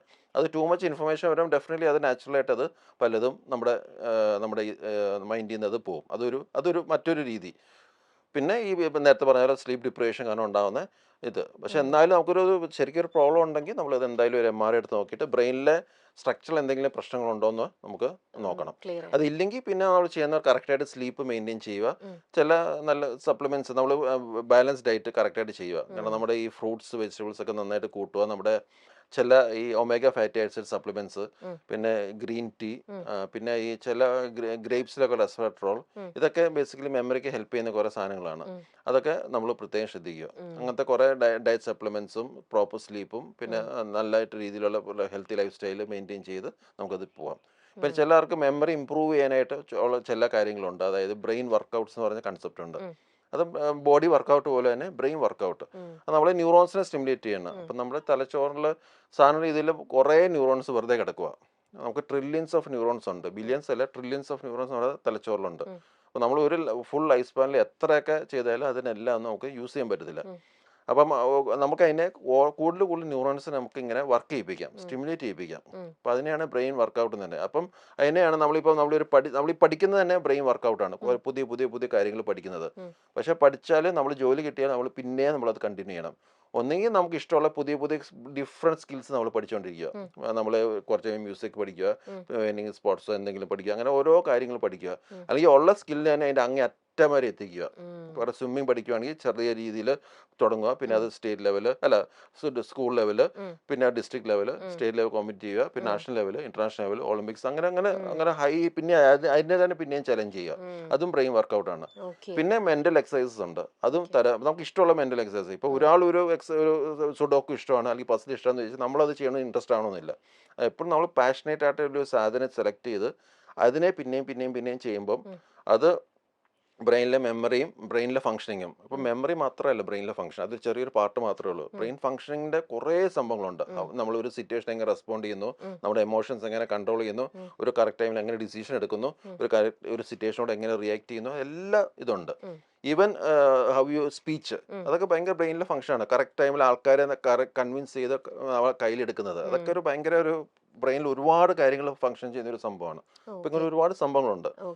നമ്മുടെ സ്കൂളിലൊക്കെ ആണെങ്കിൽ കൊച്ചിൻ്റെ മെമ്മറി വെച്ചുകൊണ്ട് മാത്രമാണ് സിലബസ്. അപ്പോൾ നല്ല മെമ്മറിയുള്ള കുട്ടികൾ നന്നായിട്ട് പെർഫോം ചെയ്യും. മെമ്മറി ഇല്ലാത്ത പല കുട്ടികളും പെർഫോം ചെയ്യത്തില്ല. പക്ഷെ അത് ആക്ച്വലി റോങ് അസസ്മെന്റ് ആണ്. അതുകൊണ്ടാണ് സ്കൂൾസിലൊക്കെ ആവറേജ് ആയിട്ട് പെർഫോം ചെയ്യുന്ന പല കുട്ടികളും ഭാവിയിൽ എല്ലാം. ഭയങ്കര ഔട്ട്സ്റ്റാൻഡിങ് ആവുന്നത്. At the same time high score മേടിക്കുന്ന പല കുട്ടികളും ലൈഫിലേക്ക് വരുമ്പോൾ അവർ ഒരു കുറഞ്ഞു ആവറേജ് പോകുന്നു. പോകുന്നു. അങ്ങനെയൊക്കെ വരുന്നത് അതുകൊണ്ടാണ്. കാരണം ഓക്കെ. ബ്രെയിനിൽ ഒരുപാട് ഫങ്ഷൻസ് ഉണ്ട്, പക്ഷെ ആ. അതെല്ലാം ഒന്നും ടെസ്റ്റ് ചെയ്യുന്നില്ല. ഓക്കെ. അപ്പം ഇപ്പം ഇപ്പം നമ്മളിപ്പോ മൈഗ്രൈനെ കുറിച്ച് സംസാരിച്ചപ്പോഴേ ഉം, ഉറക്കം കുറയുന്നത് അതിലേക്ക് ലീഡ് ചെയ്യുമെന്ന് പറഞ്ഞല്ലോ. ഉം. അപ്പം ഒരു കൂടുതൽ ഉറങ്ങുവാണെങ്കിൽ അതും ഇങ്ങനെ എന്തെങ്കിലും ഒരു പ്രോബ്ലം സൃഷ്ടിക്കുമോ ആക്ച്വലി? കൂടുതൽ ഉറങ്ങുന്നതും ബോഡിക്ക് നല്ലതാണ്. കാരണം നമുക്ക് ബോഡിക്ക് എപ്പോഴും ഒരു ആക്ടിവിറ്റി വേണം. ആ. മനസ്സിലായി. അപ്പം കൂടുതൽ ഉറങ്ങുന്ന ആൾക്കാർ, ഭയങ്കര ലേസി ആയിട്ടുള്ള ആൾക്കാർ ഉം. ഉറങ്ങുന്ന വെച്ച് കഴിഞ്ഞാൽ അവരുടെ ബോഡിക്ക് സർക്കുലേഷൻ ഭയങ്കര സ്റ്റാഗ്നന്റ് ആവും. ഉം. നമ്മുടെ മസിൽസിന്റെ പവർ ഭയങ്കരമായിട്ട് കുറയും. ഉം. ഡൈജഷൻ പ്രോപ്പർ ആയിരിക്കത്തില്ല. ഉം. അപ്പോൾ ബോഡിയുടെ ആക്ടിവിറ്റി, കാരണം ബോഡിയുടെ ആക്ടിവിറ്റി ഇമ്പോർട്ടൻ്റ് ആണ്. ഉം. ഓരോ അവയവങ്ങൾ ഫംഗ്ഷൻ ചെയ്യാനും നമ്മുടെ ബോഡിയുടെ ആക്ടിവിറ്റി ഇമ്പോർട്ടൻ്റ് ആണ്. ഉം. അപ്പോൾ ഈ കൂടുതൽ ഉറങ്ങുന്ന ആൾക്കാർക്ക് ബേസിക്കലി ഒരുപാട് ഹെൽത്ത് ഇഷ്യൂസ് വരാം. വരും. ഒബേസിറ്റി, ആ. കാർഡിയക് ഇഷ്യൂസ്, മറ്റേ cholesterol related issues, diabetes issues, ഉം. മറ്റേ life style hyper tension issues, അങ്ങനെ പല രീതിയിലുള്ള ലൈഫ് സ്റ്റൈൽ പ്രോബ്ലംസ് ഒക്കെ വരാം. വരും. അപ്പോൾ ശരിക്കും കൂടുതൽ സ്ലീപ്പും അതൊരു ഹാംഫുൾ ആണ്. ആണ്. അപ്പൊ ഈ മൈഗ്രെയിൻ ഉള്ള ആൾക്കാര് അവര് കൂടുതൽ ഉറങ്ങുന്നത് കൊണ്ട് അവരുടെ മൈഗ്രെയിൻ മാറാൻ ചാൻസ് അങ്ങനെയുണ്ടോ? ഇല്ല, മൈഗ്രെയിൻ അവർക്ക് മാറാൻ പറ്റത്തില്ല. മൈഗ്രെയിനെ കൺട്രോൾ ചെയ്ത് കൊണ്ടുപോകാൻ പറ്റും. ഉം. അപ്പം ശരിക്കും പറഞ്ഞാൽ ഈ മൈഗ്രെയിൻ എന്ന് പറഞ്ഞാൽ എപ്പോഴും നമ്മുടെ ഡിസബിലിറ്റിയുടെ ഒരു മേജർ ഫാക്ടറാണ്. ഒരു മാസത്തിൽ ഒരു 4 മൈഗ്രെയിൻ വന്നാൽ 4 ലീവാണ്. അത് ഉം. ശരിക്കും പറഞ്ഞാൽ അവർക്കും അവരുടെ കമ്പനിക്കും നഷ്ടമാണ്. മനസ്സിലായില്ലേ? ഉം. അപ്പോൾ മൈഗ്രെയിനെ കൺട്രോൾ ചെയ്യുന്ന വെച്ച് കഴിഞ്ഞാൽ ഭയങ്കര ഇമ്പോർട്ടൻ്റ് ഒരു സംഭവമാണ്. ഉം. അപ്പോൾ അവരൊരു കൂടുതൽ ഉറങ്ങിയോണ്ട് കാര്യമില്ല. ഒരു 7 to 9 hours എപ്പോഴും കറക്റ്റായിട്ട് നല്ല ഉറങ്ങും. ക്വാളിറ്റി സ്ലീപ്പ് അവർക്ക് ലഭിക്കാൻ ശ്രമിക്കണം. ഓക്കെ. നമ്മുടെ കൂടെ നമ്മുടെ ക്രൂവിൽ തന്നെ ഒരാൾക്കുണ്ട്. ഒരു 24 വയസ്സാണ് അവർക്ക് പ്രായം. ഓക്കെ. അവർക്ക് ഈ പറയണ പോലെ ഉറക്കം വളരെ കുറവാണ്. ഉം. ആങ്സൈറ്റി ഉണ്ട്. ഉം. ഇങ്ങനത്തെ കുറേ ഇതൊക്കെ ഉണ്ട്. അപ്പോൾ അതും അവർക്ക് ഇങ്ങനെ കൊളസ്ട്രോളിലേക്ക് എത്താനായിട്ടോ അല്ലെങ്കിൽ ഈ ലൈഫ് സ്റ്റൈൽ, അപ്പോൾ ഒബ്വിയസ്ലി ഇതെല്ലാം ഈ പറയുന്ന പോലെ കാര്യങ്ങളെല്ലാം വരാൻ ചാൻസസ് ഉണ്ട് അല്ലേ? ഡെഫിനറ്റ്ലി സ്ട്രെസ്സും സ്ലീപ്പ് ഡിപ്രവേഷനും ലൈഫ് സ്റ്റൈൽ ഡിസീസസിലേക്കുള്ള ഒരു ചാൻസസ് കൂടുതൽ ആണ്. ഓക്കെ. അത് ശരി. മാത്രമല്ല, അങ്ങനെയല്ല, ആ. ഈ നമ്മൾ ജനറ്റിക്കലി നമ്മൾ വരാൻ ചാൻസ് ഉണ്ടെന്ന് വിചാരിച്ചോ. ഉം. അപ്പോൾ അങ്ങനെ ഒരു ആൾക്കാർക്ക് സാറിന് 60 വയസ്സിലൊക്കെ വരുന്ന സംഭവം ഇങ്ങനെ സ്ട്രെസ്സും ഉറക്കം അടിച്ച ആൾക്കാർ കുറച്ചുകൂടി നേരത്തെ മാനിഫെസ്റ്റ് ചെയ്യും. 45 വയസ്സാകുമ്പോഴേക്കും പതുക്കെ ആ. ഡയബറ്റിക് ആകാൻ തുടങ്ങുന്നു, ബി ഓക്കെ. പി പതുക്കെ കൂടാൻ തുടങ്ങുന്നു, ഉം. കൊളസ്ട്രോൾ നോക്കുമ്പോൾ അത് ഹൈ ആവാൻ തുടങ്ങുന്നു, അങ്ങനെ ഉം. ഓരോ ചേഞ്ചസ് വരാൻ തുടങ്ങും. ഓക്കെ. ഇനി നമ്മുടെ ഇവിടെ നമ്മളിപ്പം കുറച്ച് പേർക്കൊക്കെ അറിയുണ്ടാവുള്ളൂ, എല്ലാവർക്കും അറിയുണ്ടോ എന്ന് എനിക്കറിയില്ല. മൈക്രോ സ്ലീപ്പ് എന്ന് പറയുന്ന ഒരു സംഭവം ഉണ്ട്. അത് എന്താണെന്ന് ഒന്ന് എക്സ്പ്ലെയിൻ ചെയ്തു തരാമോ? ഈ മൈക്രോ സ്ലീപ്പ് എന്ന് വെച്ച് കഴിഞ്ഞാൽ അത് നമുക്ക് പലർക്കും അത് ശ്രദ്ധിക്കാത്തൊരു കാര്യമാണ്. അതായത് എന്തെങ്കിലും ചെയ്തുകൊണ്ടിരിക്കുന്ന ഇടയിൽ പെട്ടെന്ന് ഇങ്ങനെ അങ്ങ് മയങ്ങി അടഞ്ഞു അങ്ങ് പോകും, പോകും. ഇങ്ങനെ അങ്ങ് ഉം. കണ്ണടച്ചു പോകും, പെട്ടെന്ന് അലേർട്ടാവും, ഉം. എന്തും ചെയ്തുകൊണ്ടിരിക്കുന്നതായിരിക്കും. ഉം. അത് ബേസിക്കലി നൈറ്റിലെ സ്ലീപ്പിൻ്റെ ക്വാളിറ്റി മോശം ആയതുകൊണ്ട് തന്നെയാണ്. അപ്പോൾ ഒന്നുകിൽ ഡ്യൂറേഷൻ ഓഫ് സ്ലീപ്പ് കുറഞ്ഞു കാണും, ഓക്കെ. അല്ലെങ്കിൽ ക്വാളിറ്റി ഓഫ് സ്ലീപ്പ് കുറഞ്ഞു കുറയുന്നുണ്ടാവും. കാണും. അപ്പോൾ ആൾക്കാർ ചോദിക്കുമ്പോൾ 8 മണിക്കൂർ ഉറങ്ങി എന്നൊക്കെ പറയും, ഉം. പക്ഷേ അവർ ക്വാളിറ്റി ഓഫ് സ്ലീപ്പ് കൂടുതലായിരിക്കും. എസ്പെഷ്യലി ഈ സ്നോറിംഗ് ഉള്ള ആൾക്കാർക്കാണ് അത് കൂടുതലും കാണുന്നത്. എന്ന് വെച്ചാൽ അവരുടെ ക്വാളിറ്റി ഓഫ് സ്ലീപ്പ് ഭയങ്കര പൂറാണ്. അവർ ഒരിക്കലും ഡീപ്പ് സ്ലീപ്പിലേക്ക് പോകത്തുള്ളൂ. ഉം. നല്ല ഡീപ്പ് സ്ലീപ്പിൽ പോകുമ്പോഴേക്കും അങ്ങ് സ്നോർ ചെയ്ത് പെട്ടെന്ന് നിന്ന് പോകും. അതിനെ ഒബ്സ്ട്രക്റ്റീവ് സ്ലീപ്പ് ആപ്നിയ എന്നൊക്കെ പറയും. ഉം. അപ്പോൾ അവർ എന്താ സംഭവിക്കുന്നത്, പെട്ടെന്ന് അങ്ങനെ ഭയങ്കര അങ്ങനെ പെട്ടെന്ന് അങ്ങ് അവരുടെ ബ്രീത്തിങ് നിന്ന് പോകും. ഉം. അപ്പോൾ അതിൻ്റെ ഇടയ്ക്ക് ആ ഒരു ഉറക്കത്തിനിടയിൽ പെട്ടെന്ന് അവർ ബോഡിയുടെ സ്ട്രെസ് ഹോർമോൺസ് ഒക്കെ ഭയങ്കര കൂടി കാർബൺ ഡയോക്സൈഡ് റിട്ടൻഷൻ വന്ന് പെട്ടെന്ന് അവർ ചാടി എഴുന്നേക്കും. അപ്പോൾ അവർ ഡീപ്പ് സ്ലീപ്പിലേക്ക് പോകുന്നില്ല, എപ്പോഴും സൂപ്പർഫിഷ്യൽ സ്ലീപ്പിലാണ് മെയിൻറ്റെയിൻ ചെയ്ത് പോകുന്നത്. അപ്പം അങ്ങനെയുള്ളവർക്ക് യൂഷ്വലി ഡേ ടൈം എപ്പോഴും രാവിലെ എഴുന്നേക്കും ഒട്ടും ഫ്രഷ്നെസ് കാണത്തില്ല, എപ്പോഴും ഒരു തൂങ്ങിയിരിക്കും. അപ്പം അങ്ങനെയുള്ളവർ ശരിക്കും ഒരു സെഡൻഡറി ജോലിയൊക്കെ ആണെങ്കിൽ കുഴപ്പമില്ല. പക്ഷേ ഹൈ റിസ്ക് ജോബ്സ് ഒക്കെ ഉണ്ടല്ലോ, എന്തെങ്കിലും ഡ്രൈവ് ചെയ്യുന്നു, ലോങ് ഡിസ്റ്റൻസ് ട്രാവൽ ചെയ്യുന്നു, അല്ലെങ്കിൽ എന്തെങ്കിലും മെഷീൻ്റെ ഇടയിൽ ഇങ്ങനെ പെട്ടെന്നോട്ട് മാറ്റുന്നു, അതിന് ഇത്തിരി ഒരു ശ്രദ്ധ കുറഞ്ഞാൽ മതി, അവർ പെട്ടെന്ന് അങ്ങനെ. അപ്പം അങ്ങനത്തെ ഹൈ റിസ്ക് ജോബൊക്കെ ചെയ്യുമ്പോൾ അവർ ഒരുപാട് വലിയ മേജർ ആക്സിഡൻസിലേക്കൊക്കെ പോകുന്നത് കാണാം. ഭയങ്കര ഒരു ഫ്രാക്ഷൻ ഓഫ് എ സെക്കൻഡ് ചിലപ്പം കാണത്തുള്ളൂ, പക്ഷെ ആ ഒരു കുറച്ച് നേരത്തേക്ക് ഒരു ശ്രദ്ധ കംപ്ലീറ്റ് അവരുടെ ആ ഒരു ചെയ്യുന്ന ജോലിയിൽ പെട്ടെന്ന് ഡീവിയേഷൻ വരുമ്പം അത് ചിലപ്പോൾ അപകടങ്ങളിലേക്ക് പോകാൻ സാധ്യതയുണ്ട്. ഓക്കെ. ഓക്കെ. ഇനി നമ്മുടെ ഈ സെലിബ്രിറ്റീസിന്റെ ഇടയിൽ, അതായത് ഇപ്പം പറഞ്ഞു കഴിഞ്ഞാൽ ഫഹദ്, ഷൈൻ ടോം ഒക്കെ അവരൊക്കെ ഡിക്ലെയർ ചെയ്ത് തന്നെയാണ് അവർക്ക് ADHD ആണെന്നുള്ളത്. എന്താണ് ഡോക്ടർ, അത് ഈ സെലിബ്രിറ്റീസിന് മാത്രമേ അത് വരുള്ളൂന്നുണ്ടോ? എന്താണ് ADHD എന്ന് പറഞ്ഞാൽ അത് വളരെ കോമൺ ആയിട്ട് ഒരു സംഭവമാണ്. ആ. അത് ചെറുപ്പം മുതലേ നമ്മുടെ അമ്മമാരെപ്പോഴും പറയും, എൻ്റെ മോന് ഭയങ്കര പിരിയിരിപ്പാണ്, ഒരു സ്ഥലത്ത് അടങ്ങിയിരിക്കത്തില്ല, അതെ. പഠിക്കുന്ന ഇടയിൽ ശ്രദ്ധിക്കത്തില്ല. അതാണ് ബേസിക്കലി ADHD എന്ന്. അതെ, റെസ്റ്റ്ലെസ്നെസ് ആണ് അല്ലേ അവര്? Attention deficit hyper activity disorder. ആ. ഡിസോർഡർ എന്ന് പറഞ്ഞാൽ ആക്ച്വലി ഡിസോർഡർ ഒന്നുമല്ല, ഓക്കെ. ഒരു ക്യാരക്ടറാണ്. അങ്ങനെ ഒരു ക്യാരക്ടർ, അത് അതൊരു പല ഗ്രേഡ് ഉണ്ട്. പെൺകുട്ടികളിൽ അധികം വരില്ലേ? ആൺകുട്ടികളിൽ അത് കൂടുതലായിട്ട് വരുള്ളൂന്നുണ്ടോ? അല്ല, രണ്ടുപേർക്കും വരാം. വരാം. ആൺകുട്ടികളാണ് കൂടുതൽ ശ്രദ്ധിക്കുന്നതെന്ന് മാത്രമേ ഉള്ളൂ. ഓക്കെ. അതൊരു മൈൽഡ് മോഡറേറ്റ് ലെവലിൽ പോകാം. ആ. ഒരു 30-40% കുട്ടികൾ അങ്ങനെ കുട്ടികളാണ്, മനസ്സിലായില്ലേ? അതായത് മൈൽഡ് ലെവലിലും മോഡറേറ്റ് ലെവലൊക്കെ എന്ന് പറഞ്ഞാൽ ബേസിക്കലി നമ്മൾ അവരെ കറക്റ്റായിട്ട് ട്രെയിൻ ചെയ്താൽ മതി, അവരങ്ങ് കൺട്രോൾ ആയിക്കോളും. ഒരിക്കലും നമ്മളൊരു ഡിസോർഡർ ആണ്, ഒരു പ്രശ്നമായിട്ട് നമ്മളത് കാണേണ്ട കാര്യമില്ല. അത് ഫാദർ ഡിക്ലെയർ ചെയ്യുമ്പോൾ പലർക്കും അതൊരു ഡിസോർഡർ, എന്തോ ഒരു പ്രശ്നമായിട്ടാണ് അവർ കാണുന്നത്. ആക്ച്വലി അതൊരു പ്രശ്നമായിട്ട് നമ്മൾ കാണേണ്ട കാര്യമില്ല. ബേസിക്കലി അവരൊന്ന് ട്രെയിൻ ചെയ്യുക, കറക്റ്റ് ആ ഒരു മൈൻഡ് കൺട്രോളും അവർ ബേസിക്കലി സിറ്റുവേഷൻ അനുസരിച്ച് ഒന്ന് കൺട്രോൾ ചെയ്ത് കൊണ്ടുപോകാനായിട്ട് അവർ പ്രോപ്പറായിട്ട് ട്രെയിൻ ചെയ്യുക എന്നുള്ളതാണ് ബേസിക്കലി നമ്മൾ ചെയ്യേണ്ടത്. വളരെ സിവിയർ കേസസിൽ മാത്രമേ ഉള്ളൂ നമ്മൾ ചില മെഡിസിൻസ് കൊടുക്കുന്നത്, ആ ഒരു ആക്ടിവിറ്റി കുറയ്ക്കാനും കൺട്രോൾ ചെയ്യാൻ വേണ്ടി. അത് ആ ഒരു ലെവലിൽ ഉണ്ടെങ്കിൽ നമ്മൾ മറ്റേ കൗൺസിലിങ്ങും ട്രെയിനിങ്ങും വർക്കൗട്ട് ആകുന്നെങ്കിൽ മാത്രമേ നമ്മളത് കൊടുക്കത്തുള്ളൂ. ഞാൻ തന്നെ കേട്ടിട്ടുണ്ട് ചില കുട്ടികൾ ഭയങ്കര ഹൈപ്പർ ആക്റ്റീവ് ആയിരിക്കും. അപ്പൊ അവരെ ഇങ്ങനെ ടൂ മച്ചാ നമുക്ക് പാരന്റ്സിന് ചിലപ്പോൾ കൺട്രോൾ അല്ല, അങ്ങനെയുള്ള കുട്ടികളെ അപ്പൊ തന്നെ ഇതേപോലെ കറക്റ്റ് ആയിട്ട് പ്രോപ്പർ ട്രീറ്റ്മെന്റിലൂടെ മാറ്റി ഒക്കെ ഒന്ന് രണ്ട് പേരുടെ അറിയാം. പ്രോപ്പർ ട്രീറ്റ്മെന്റ് മാറ്റാം. പിന്നെ അവരുടെ അങ്ങനത്തെ ജോബ്സ് സെലക്ട് ചെയ്യാം. ഭയങ്കരമായിട്ട് ഫിസിക്കൽ ആക്ടിവിറ്റി ആവശ്യമുള്ള ജോബ്സ് അവർക്ക് വേണ്ടി സെലക്ട് ചെയ്യാം. മൈക്കൽ ഫെൽപ്സ് എന്ന് പറഞ്ഞ world record holder swimmer ADHD ഉള്ളതാണ്. അവരുടെ മദർ ഇയാളുടെ ഈ പിരിയിരിപ്പ് കാരണം കൊണ്ടുപോയി വെള്ളത്തിലോട്ട് ഇട്ടു എന്തെങ്കിലും ചെയ്യുന്നു പറഞ്ഞ്. അവസാനം എന്താ അവനോ നീന്തി നീന്തി നീന്തി നീന്തി അവസാനം അവന് എത്ര 8-10 ഗോൾഡ് മെഡലും ഒളിമ്പിക്സ് മേടിച്ചു.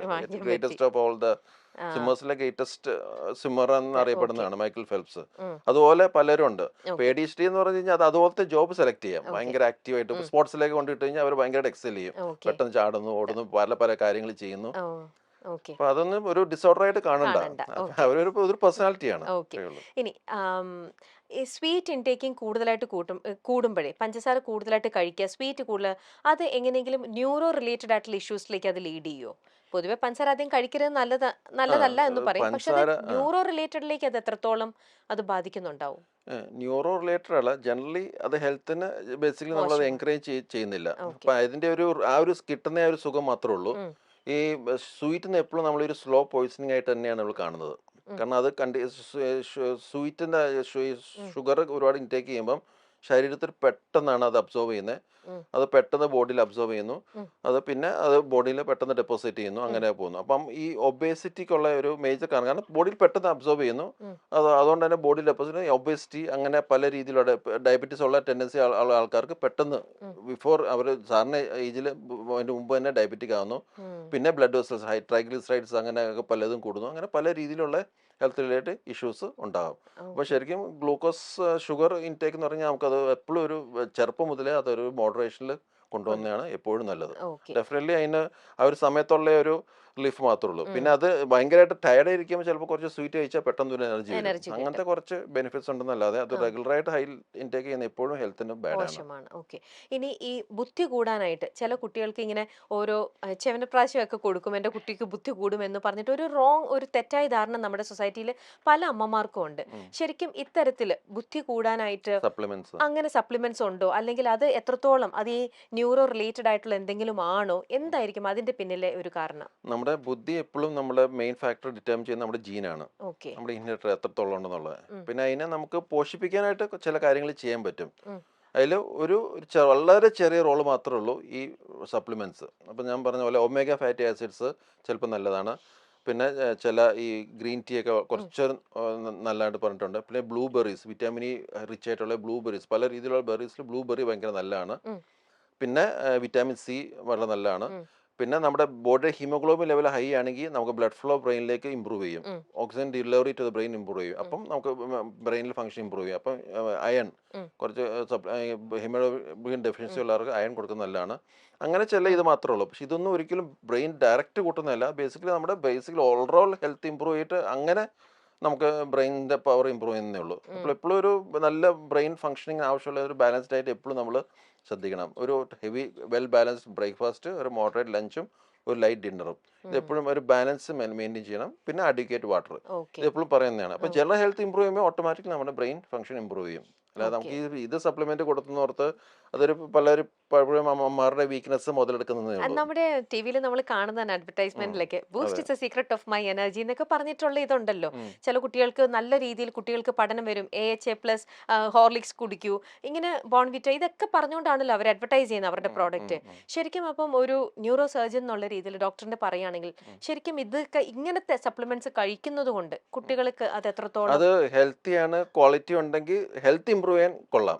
പക്ഷെ അത് കഴിച്ചെന്നോർത്ത് അങ്ങനെ വലിയ എക്സലന്റ്, അങ്ങനെ വലിയ അപാരമായിട്ടുള്ള ബ്രെയിൻ പവറും അങ്ങനെയൊന്നും ഇമ്പ്രൂവ് ചെയ്യത്തില്ല. നമ്മുടെ ഹെൽത്ത് ഒന്ന് ഇമ്പ്രൂവ് ചെയ്യും, അതിന്റെ ഭാഗമായിട്ട് നമ്മുടെ ബ്രെയിൻ ഫംഗ്ഷൻ ഇമ്പ്രൂവ് ചെയ്യും, അത്രയേ ഉള്ളൂ. പക്ഷെ ഈ സപ്ലിമെന്റ്സ് എല്ലാം ഹെൽത്തി ആയിരിക്കണം, അത്രയേ ഉള്ളൂ.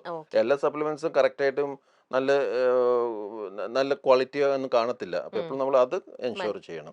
ഓക്കെ. അതെ. പിന്നെ ഈ തലവേദന ഒരുപാട് ചില ആൾക്കാർക്ക് ഫ്രീക്വന്റ് ആയിട്ട് തലവേദന ഉണ്ടാവും. അങ്ങനെ ഒരുപാട് നാളത്തെ തലവേദന അവർക്ക് ഇങ്ങനെ വരുന്ന ആൾക്കാരാണെങ്കിൽ എപ്പോഴെങ്കിലും അത് ഈ തലവേദന എന്തെങ്കിലും അവരൊരു ബ്രെയിൻ ട്യൂമറിലേക്കോ അങ്ങനെ എന്തെങ്കിലും വരാൻ അങ്ങനെ ചാൻസ് ഉണ്ടാവുമോ? ഇല്ല.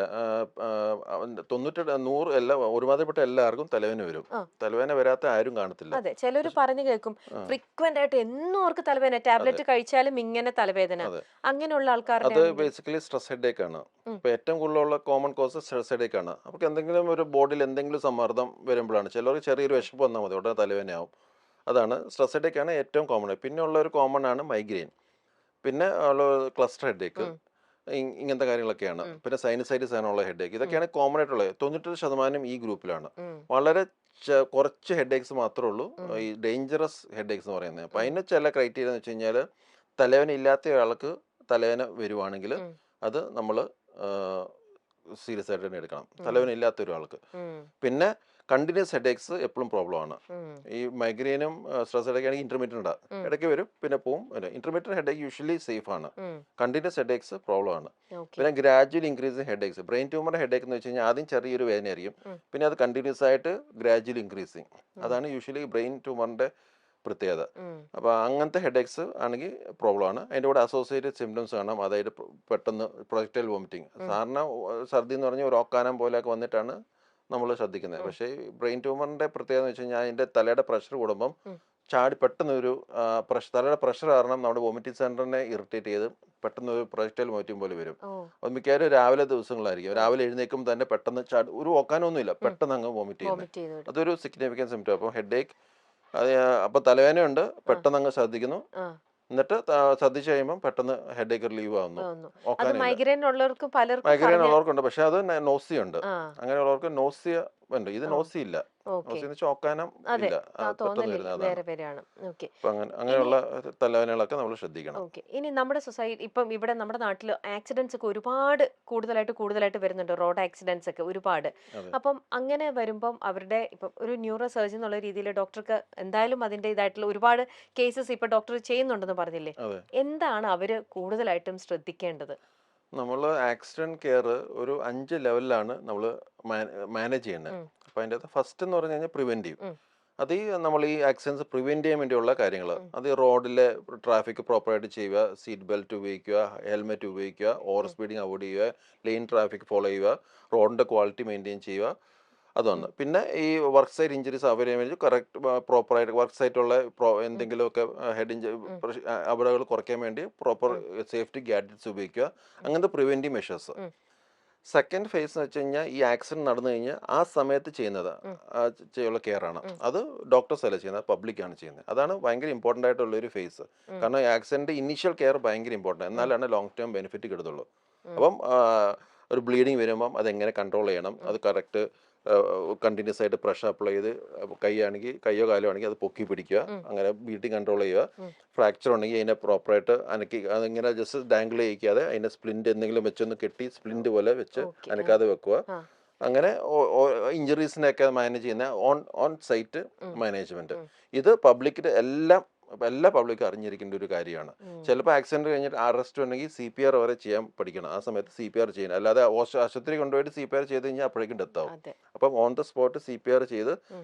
റിവൈവ് ചെയ്യിപ്പിച്ചിട്ട് വേണം ചെയ്യാൻ. പിന്നെ മൂന്നാമത്തെ ഫേസ് ആണ് ട്രാൻസ്പോർട്ട്. ഓക്കെ. ട്രാൻസ്പോർട്ടും കെയർഫുൾ ആയിരിക്കണം. ഒരിക്കലും ഏതെങ്കിലും വണ്ടിയിലോട്ട് ഇങ്ങനെ വലിച്ചെറിഞ്ഞ് ഉം. അങ്ങനെയല്ല കൊണ്ടുപോകണേ. വളരെ കെയർഫുള്ളായിട്ട് നമ്മുടെ മാൻ ഹാൻഡ്ലിങ് കാരണം പ്രോബ്ലം വരാത്ത രീതിയിൽ വേണം കൊണ്ടുവരണം. കൊണ്ടുപോകാൻ. കാരണം മിക്കവാറും ആൾക്കാർ കെയർലെസ് ആവും. ഉം. ഭയങ്കര ആ ഒരു ആവേശത്തിൽ ഉം. പെട്ടെന്ന് മാൻഹാൻഡിൽ. അപ്പം ചെറിയൊരു ഇഞ്ചുറി ആയിരിക്കും. പല പേഷ്യൻസും നമ്മൾ കാണാം. കൈ അവിടെ ആക്സിഡന്റ് ആകുമ്പോൾ കൈയും കോലും അനങ്ങുന്നുണ്ട്, ഹോസ്പിറ്റലിൽ എത്തുമ്പോൾ കൈയും കോലും അനങ്ങുന്നില്ല. ഓ. അതിൻ്റെ കൈ കഴുത്തിങ്ങനെ ആവശ്യമില്ലാതെ ആ. ഷേക്ക് ചെയ്തിട്ട് സ്പൈനൽ കോഡ് ഇഞ്ചുറി വന്ന് കംപ്ലീറ്റ് പാരലൈസ്ഡ് ആയി പോയി. ഓക്കെ. കോമൺ ആയിട്ട് നമ്മൾ കാണാറുണ്ട്. അപ്പം ഓക്കെ.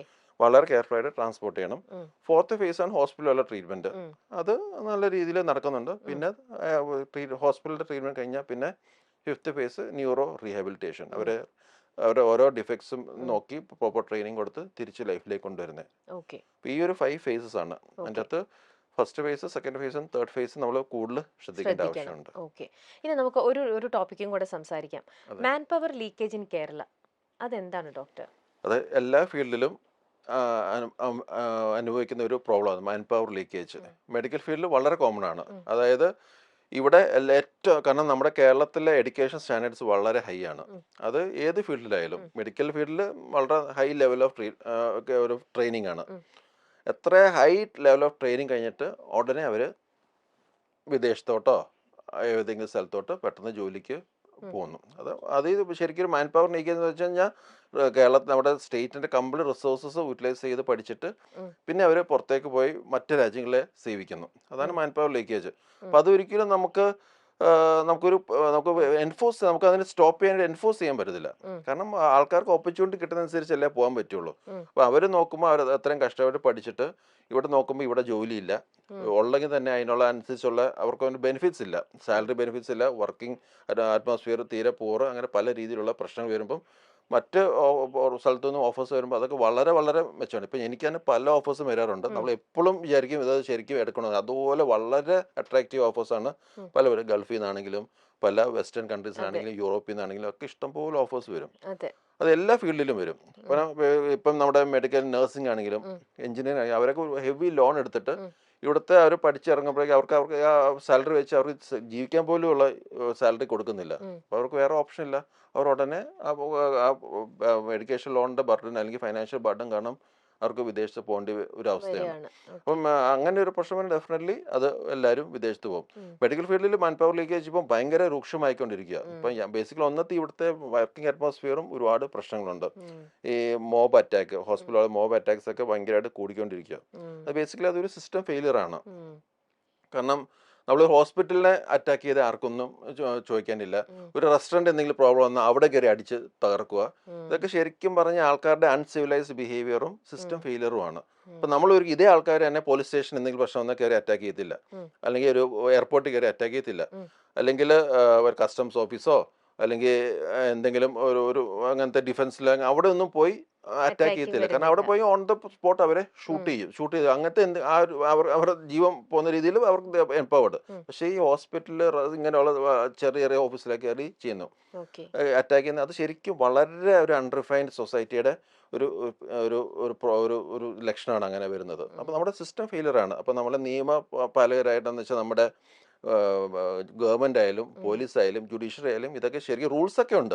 ഇപ്പോൾ ഹോസ്പിറ്റൽ അറ്റാക്സിനെതിരെ വലിയ വലിയ റൂൾസ് ഒക്കെ ഉണ്ട്. പക്ഷെ അതൊക്കെ പ്രോപ്പറായിട്ട് എൻഫോഴ്സ് ചെയ്യാത്തതുകൊണ്ട് തന്നെ ഈ ഭയങ്കരമായിട്ട് ഡോക്ടേഴ്സും ഹെൽത്ത് കെയർ വർക്കേഴ്സ് ഒക്കെ ഭയങ്കരമായിട്ട് ഭീതിയിലാണ് ജോലി ചെയ്യുന്നത്. പക്ഷെ അങ്ങനത്തെ കുറെ സിറ്റുവേഷൻസ് നമ്മുടെ ഇപ്പൊ ഇതിൽ വന്നു കഴിഞ്ഞു, നമ്മൾ അറിഞ്ഞിട്ടുണ്ട്, മീഡിയയിലൂടെ ഒക്കെ നമ്മൾ അറിയുന്നുണ്ടല്ലോ.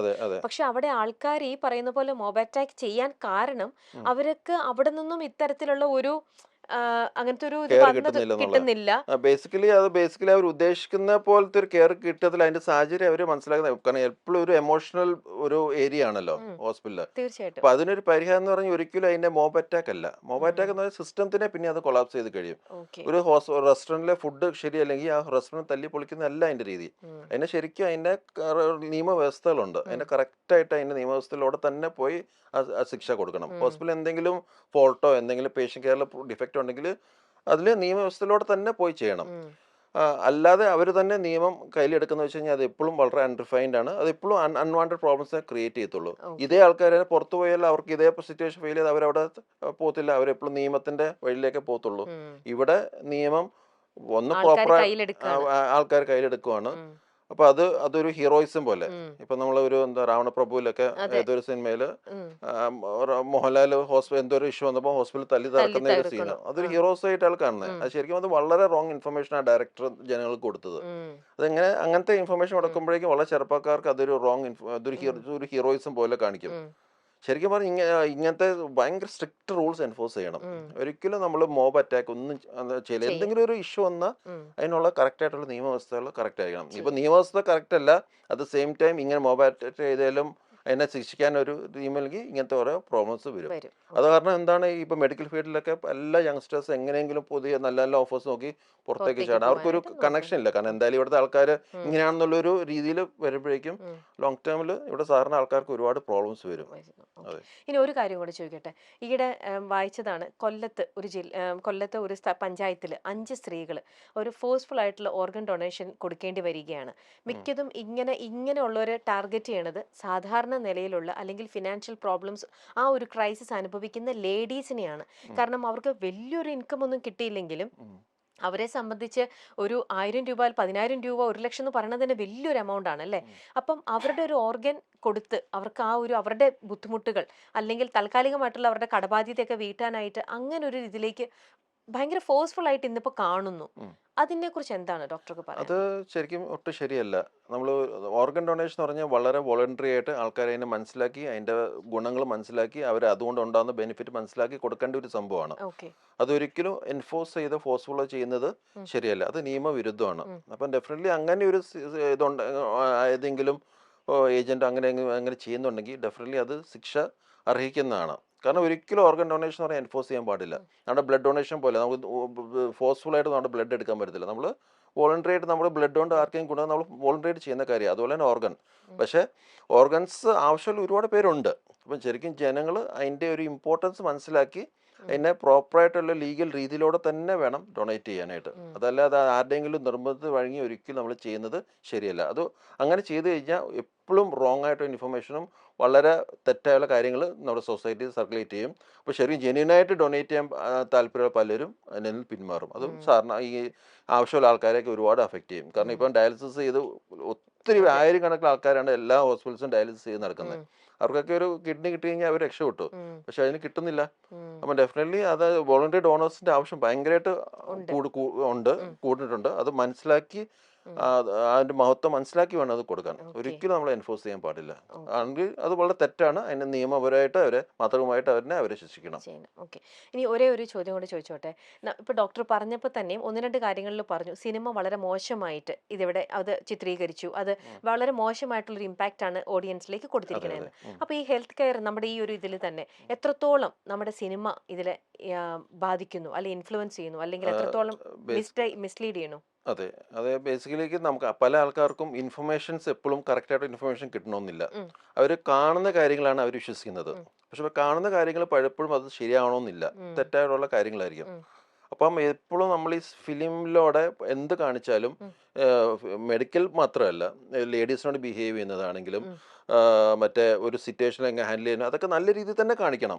അല്ലാതെ ഒരു ലേഡീനെ ഇൻസൾട്ട് ചെയ്യുന്നത് അല്ലെങ്കിൽ ഒരു മെഡിക്കൽ ഹോസ്പിറ്റലിൽ തകർക്കുന്ന ഒരു റെസ്റ്റോറൻറ്റ് തകർക്കുന്ന ഹീറോയിസമായിട്ട് പ്രൊജക്ട് ചെയ്ത് കഴിഞ്ഞാൽ ഇതിനെക്കുറിച്ച് യാതൊരു ആക്സസോ അറിയുള്ള ആൾക്കാർ അതേ ചെയ്യത്തുള്ളൂ. അപ്പൊ അവർക്ക് അപ്പം ഒരു ലേഡീനെ ഇൻസൾട്ട് ചെയ്യുന്ന ഒരു ഹീറോയിസമായിട്ട് ചില സിനിമകൾ കാണിക്കുന്നുള്ള തെറ്റായ രീതിയാണ്. അപ്പൊ എന്താ സംഭവിക്കുക?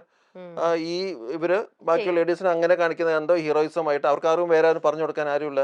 അവരിത് അവരുടെ വർഷിപ്പ് ചെയ്യുന്ന അവരുടെ ഐഡൽസ് അങ്ങനെയാണ് ചെയ്യുന്നത്. അപ്പൊ അവരും അങ്ങനെ ചെയ്യും. അതെന്തോ ഹീറോയിസം. അപ്പൊ ഇങ്ങനത്തെ തെറ്റായ കാര്യങ്ങൾ ശരിക്കും സിനിമയിൽ പ്രൊജക്ട് ചെയ്യാൻ പാടില്ല. അതിനൊക്കെ സ്ട്രിക്റ്റ് സെൻസർഷിപ്പ് വേണം. അങ്ങനെ ലൂസായിട്ട് എങ്ങനെ എന്തെങ്കിലും കാണിക്കാന്നുള്ള ഒരു രീതി വരില്ല. ബേസിക്കലി നമുക്കൊരു യങ്സ്റ്റേഴ്സ് ഇത് കാണുന്നുണ്ട്, അതിൽ നിന്ന് അവർ ഇൻഫ്ലുവൻസ്ഡ് ആവുന്നുള്ളത് മനസ്സിലാക്കി വേണം ഓരോ ഡയറക്ടേഴ്സും ഓരോ സീൻസും ക്രിയേറ്റ് ചെയ്യാനായിട്ട്. അതെ. അപ്പം ഡോക്ടർ ഒരുപാട് നന്ദി. ഇതുമായിട്ട് റിലേറ്റഡ് ആയിട്ടുള്ള എല്ലാ കാര്യങ്ങളും വളരെ ഡീറ്റെയിൽ ആയിട്ട് ഡോക്ടർ ആർക്കും മനസ്സിലാവുന്ന രീതിയിലാണ് എക്സ്പ്ലെയിൻ ചെയ്ത് തന്നത്. ഒരുപാട് സന്തോഷം, ഒരുപാട് നന്ദി. നമ്മുടെ ഈ ഒരു സംതിങ് സ്പെഷ്യൽ വളരെ സ്പെഷ്യൽ ആക്കി തന്നതിന് ഡോക്ടർ അരുൺ ഉമ്മൻ്റെ അടുത്ത് വലിയൊരു നന്ദി പറയാണ്. Thank you so much. Thank you. ഓപ്പർച്യൂണിറ്റിക്ക് വളരെ സന്തോഷം. Thank you. Thank you. Thanks.